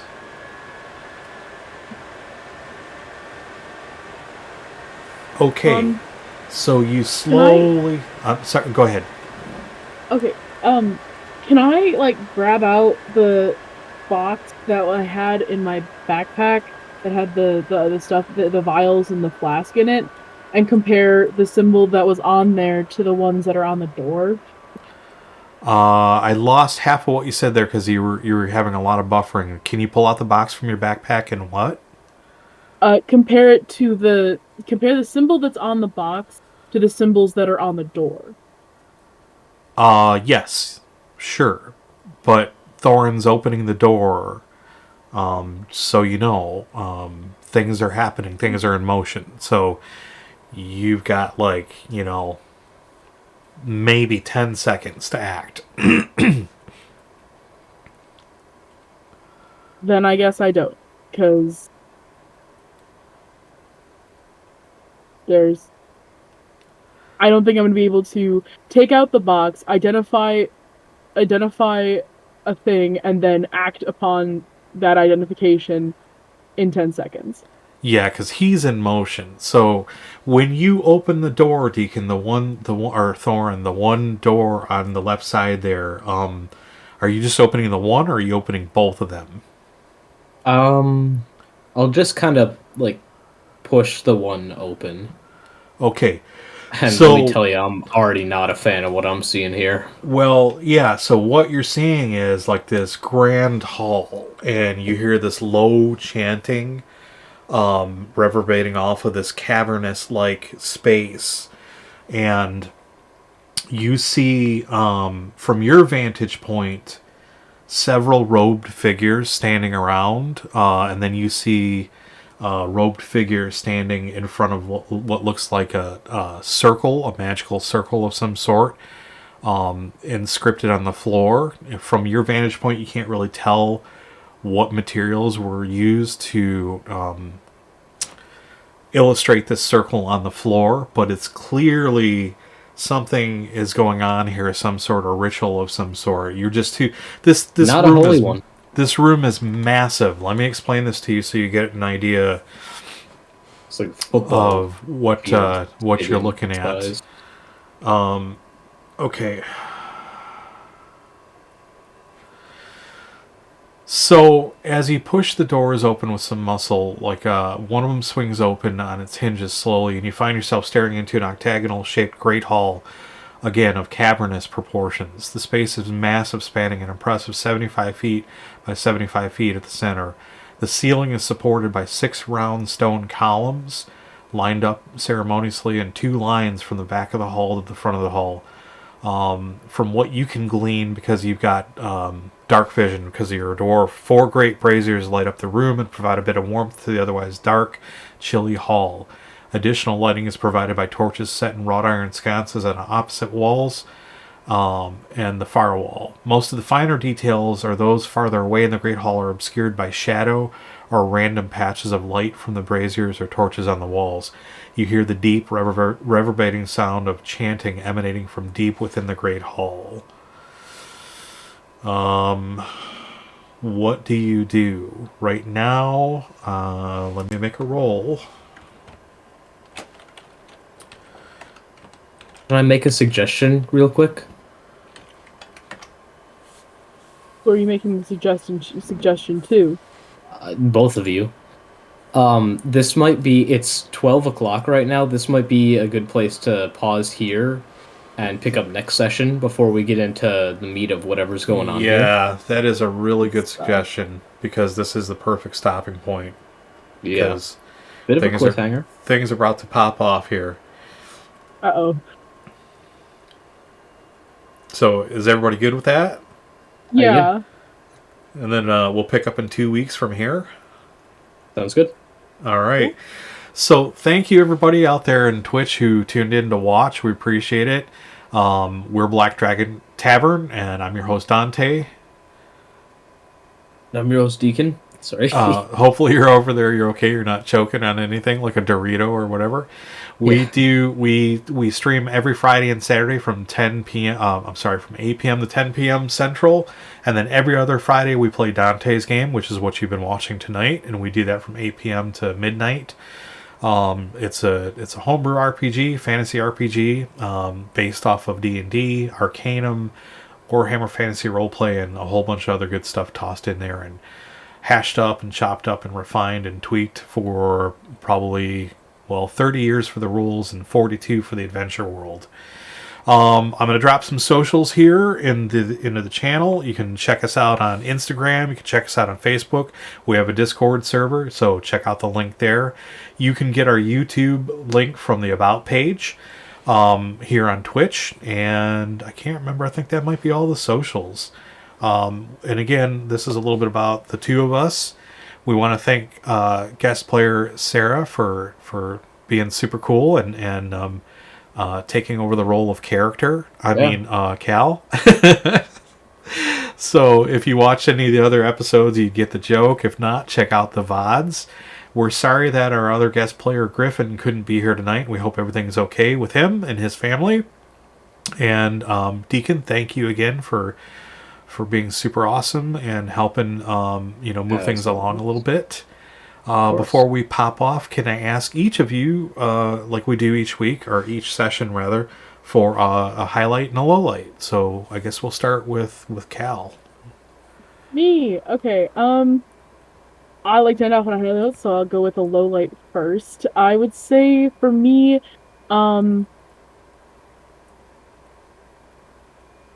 it's kind of weird only having three people when we usually have 4. So that's kind of a low light for me. Actually, not kind of, it is a low light.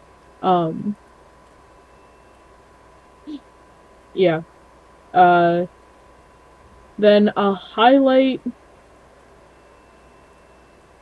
I don't know, wine bottles. Why not? I got cool stuff. I got cool stuff this time, so I'm excited to know how cool stuff that I got. That's cool. And highlights can also be like things that you did or actions you took that you were happy with or proud of or just super geeked about. It doesn't necessarily have to be like, like a material good. But yeah, wine is always good. Valuable wine is always good. And you came away with some pretty cool stuff, indeed. Yeah, all right, thank you. Deacon, what about you? Give me a highlight and a low light in any order. I'd have to agree on the low light. Miss Gryphon, and it's a shame you couldn't be on the stream tonight. that's about it for the lowlights, really. The highlights are I like where the story seems to be going, with the whole unraveling of state secrets and conspiracies and this and that. Okay. So that's pretty cool. All right. I'm glad you like that. There's plenty Looking more where at, that came from.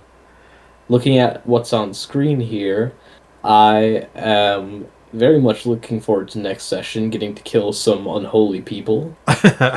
So, Well, so, maybe they're there, maybe they're not. Maybe, maybe they're all in there just, singing the Inquisition.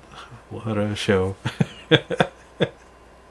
Okay, before we get another DMCA, before we get our first DMCA, we don't want a DMCA. Okay, thank you. I appreciate that.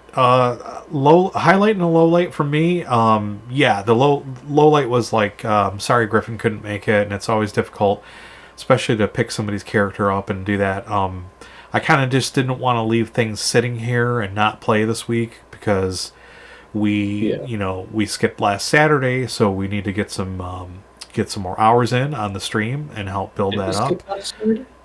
We did skip because you went over to Dante's last week. Oh, right, yeah. The other Dante. The other Dante. Yeah. Yeah. So, you went to party with them and play games and whatnot. Anyway, so that was a bummer. And then, I guess, I have two lowlights. Another lowlight for me was I realized as we're going through this, I wish I would have put a little more in here in terms of random encounters for you all so you wouldn't be so bored just exploring. But there were a lot of weird little details in here I was hoping you would pick up on and stop and observe because they do play into the larger story arc. So that's why I was trying to save it for okay, well, they're going to get there soon enough. They're going to get to the spot where they're going to have an encounter soon enough and they will know it when it happens. So I think everybody is kind of aware of what's going to happen the next session, without giving anything away. But that's how I did that. Highlight for the me. Big pentagram on the floor, What's that? It's the big pentagram on the floor, Yeah. So a highlight for me was I was both pleasantly surprised and super happy about you leaving an offering, which is I can't ever remember many other players. Geez, I really can't think of another specific time where a player left an offering like that. So that had an impact because of the way that I told the story of that religion. That had an impact that, quite honestly, was game altering. So for Cal, Sarah, for your character, you were about to use your last spell slot when it really wasn't necessary. Because again, everything you needed was in that room. Everything you needed to figure out was in that room without using anything. It was all in that inscription. And Thorin, being a dwarf, has the ability to detect unsafe passages and stonework, and he's got a super high perception. So I figured he made this offering, he's going to get a boon, but not just for him, it's for everybody that's under his umbrella right now, everybody traveling there. So you were spared your last spell slot as a result, and you have no clue.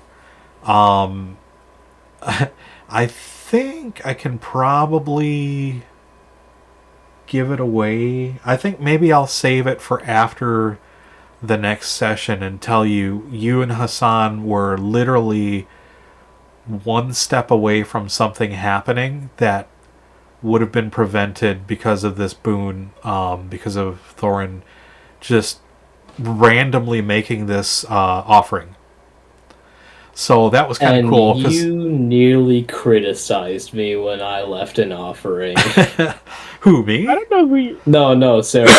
What do you mean I nearly criticized you? If I remember correctly, I went to leave the offering or whatever, and Sarah was like, huh, what are you doing that for? Something like that. I don't remember doing that, but hey, that's what VODs are for. I don't either, but yeah. But either way... I could have just been mishearing it or something, but... It's possible, because I was also thinking about leaving an offering, But the only thing that would be important enough to me to leave is money, and you guys were clowning on people leaving money as an offering, so I was like, nope, just not gonna do it. Well, again, like I did try to, I did temper that by saying if it's from the heart, if it's a genuine, like, if you're just doing it to get points, they would know that. So, oh, I put silver coins there. It's like, okay. But, if you were like, wow, this is so moving. The statue is huge. The dedication in this place to those who really, like, stood up for me. Like, I wouldn't be here if it wasn't for them fighting this war. This metal is of the earth, and it has a value, but it's a value I'm willing to part with as a way of saying thank you, and that's something that would, that's a little more moving.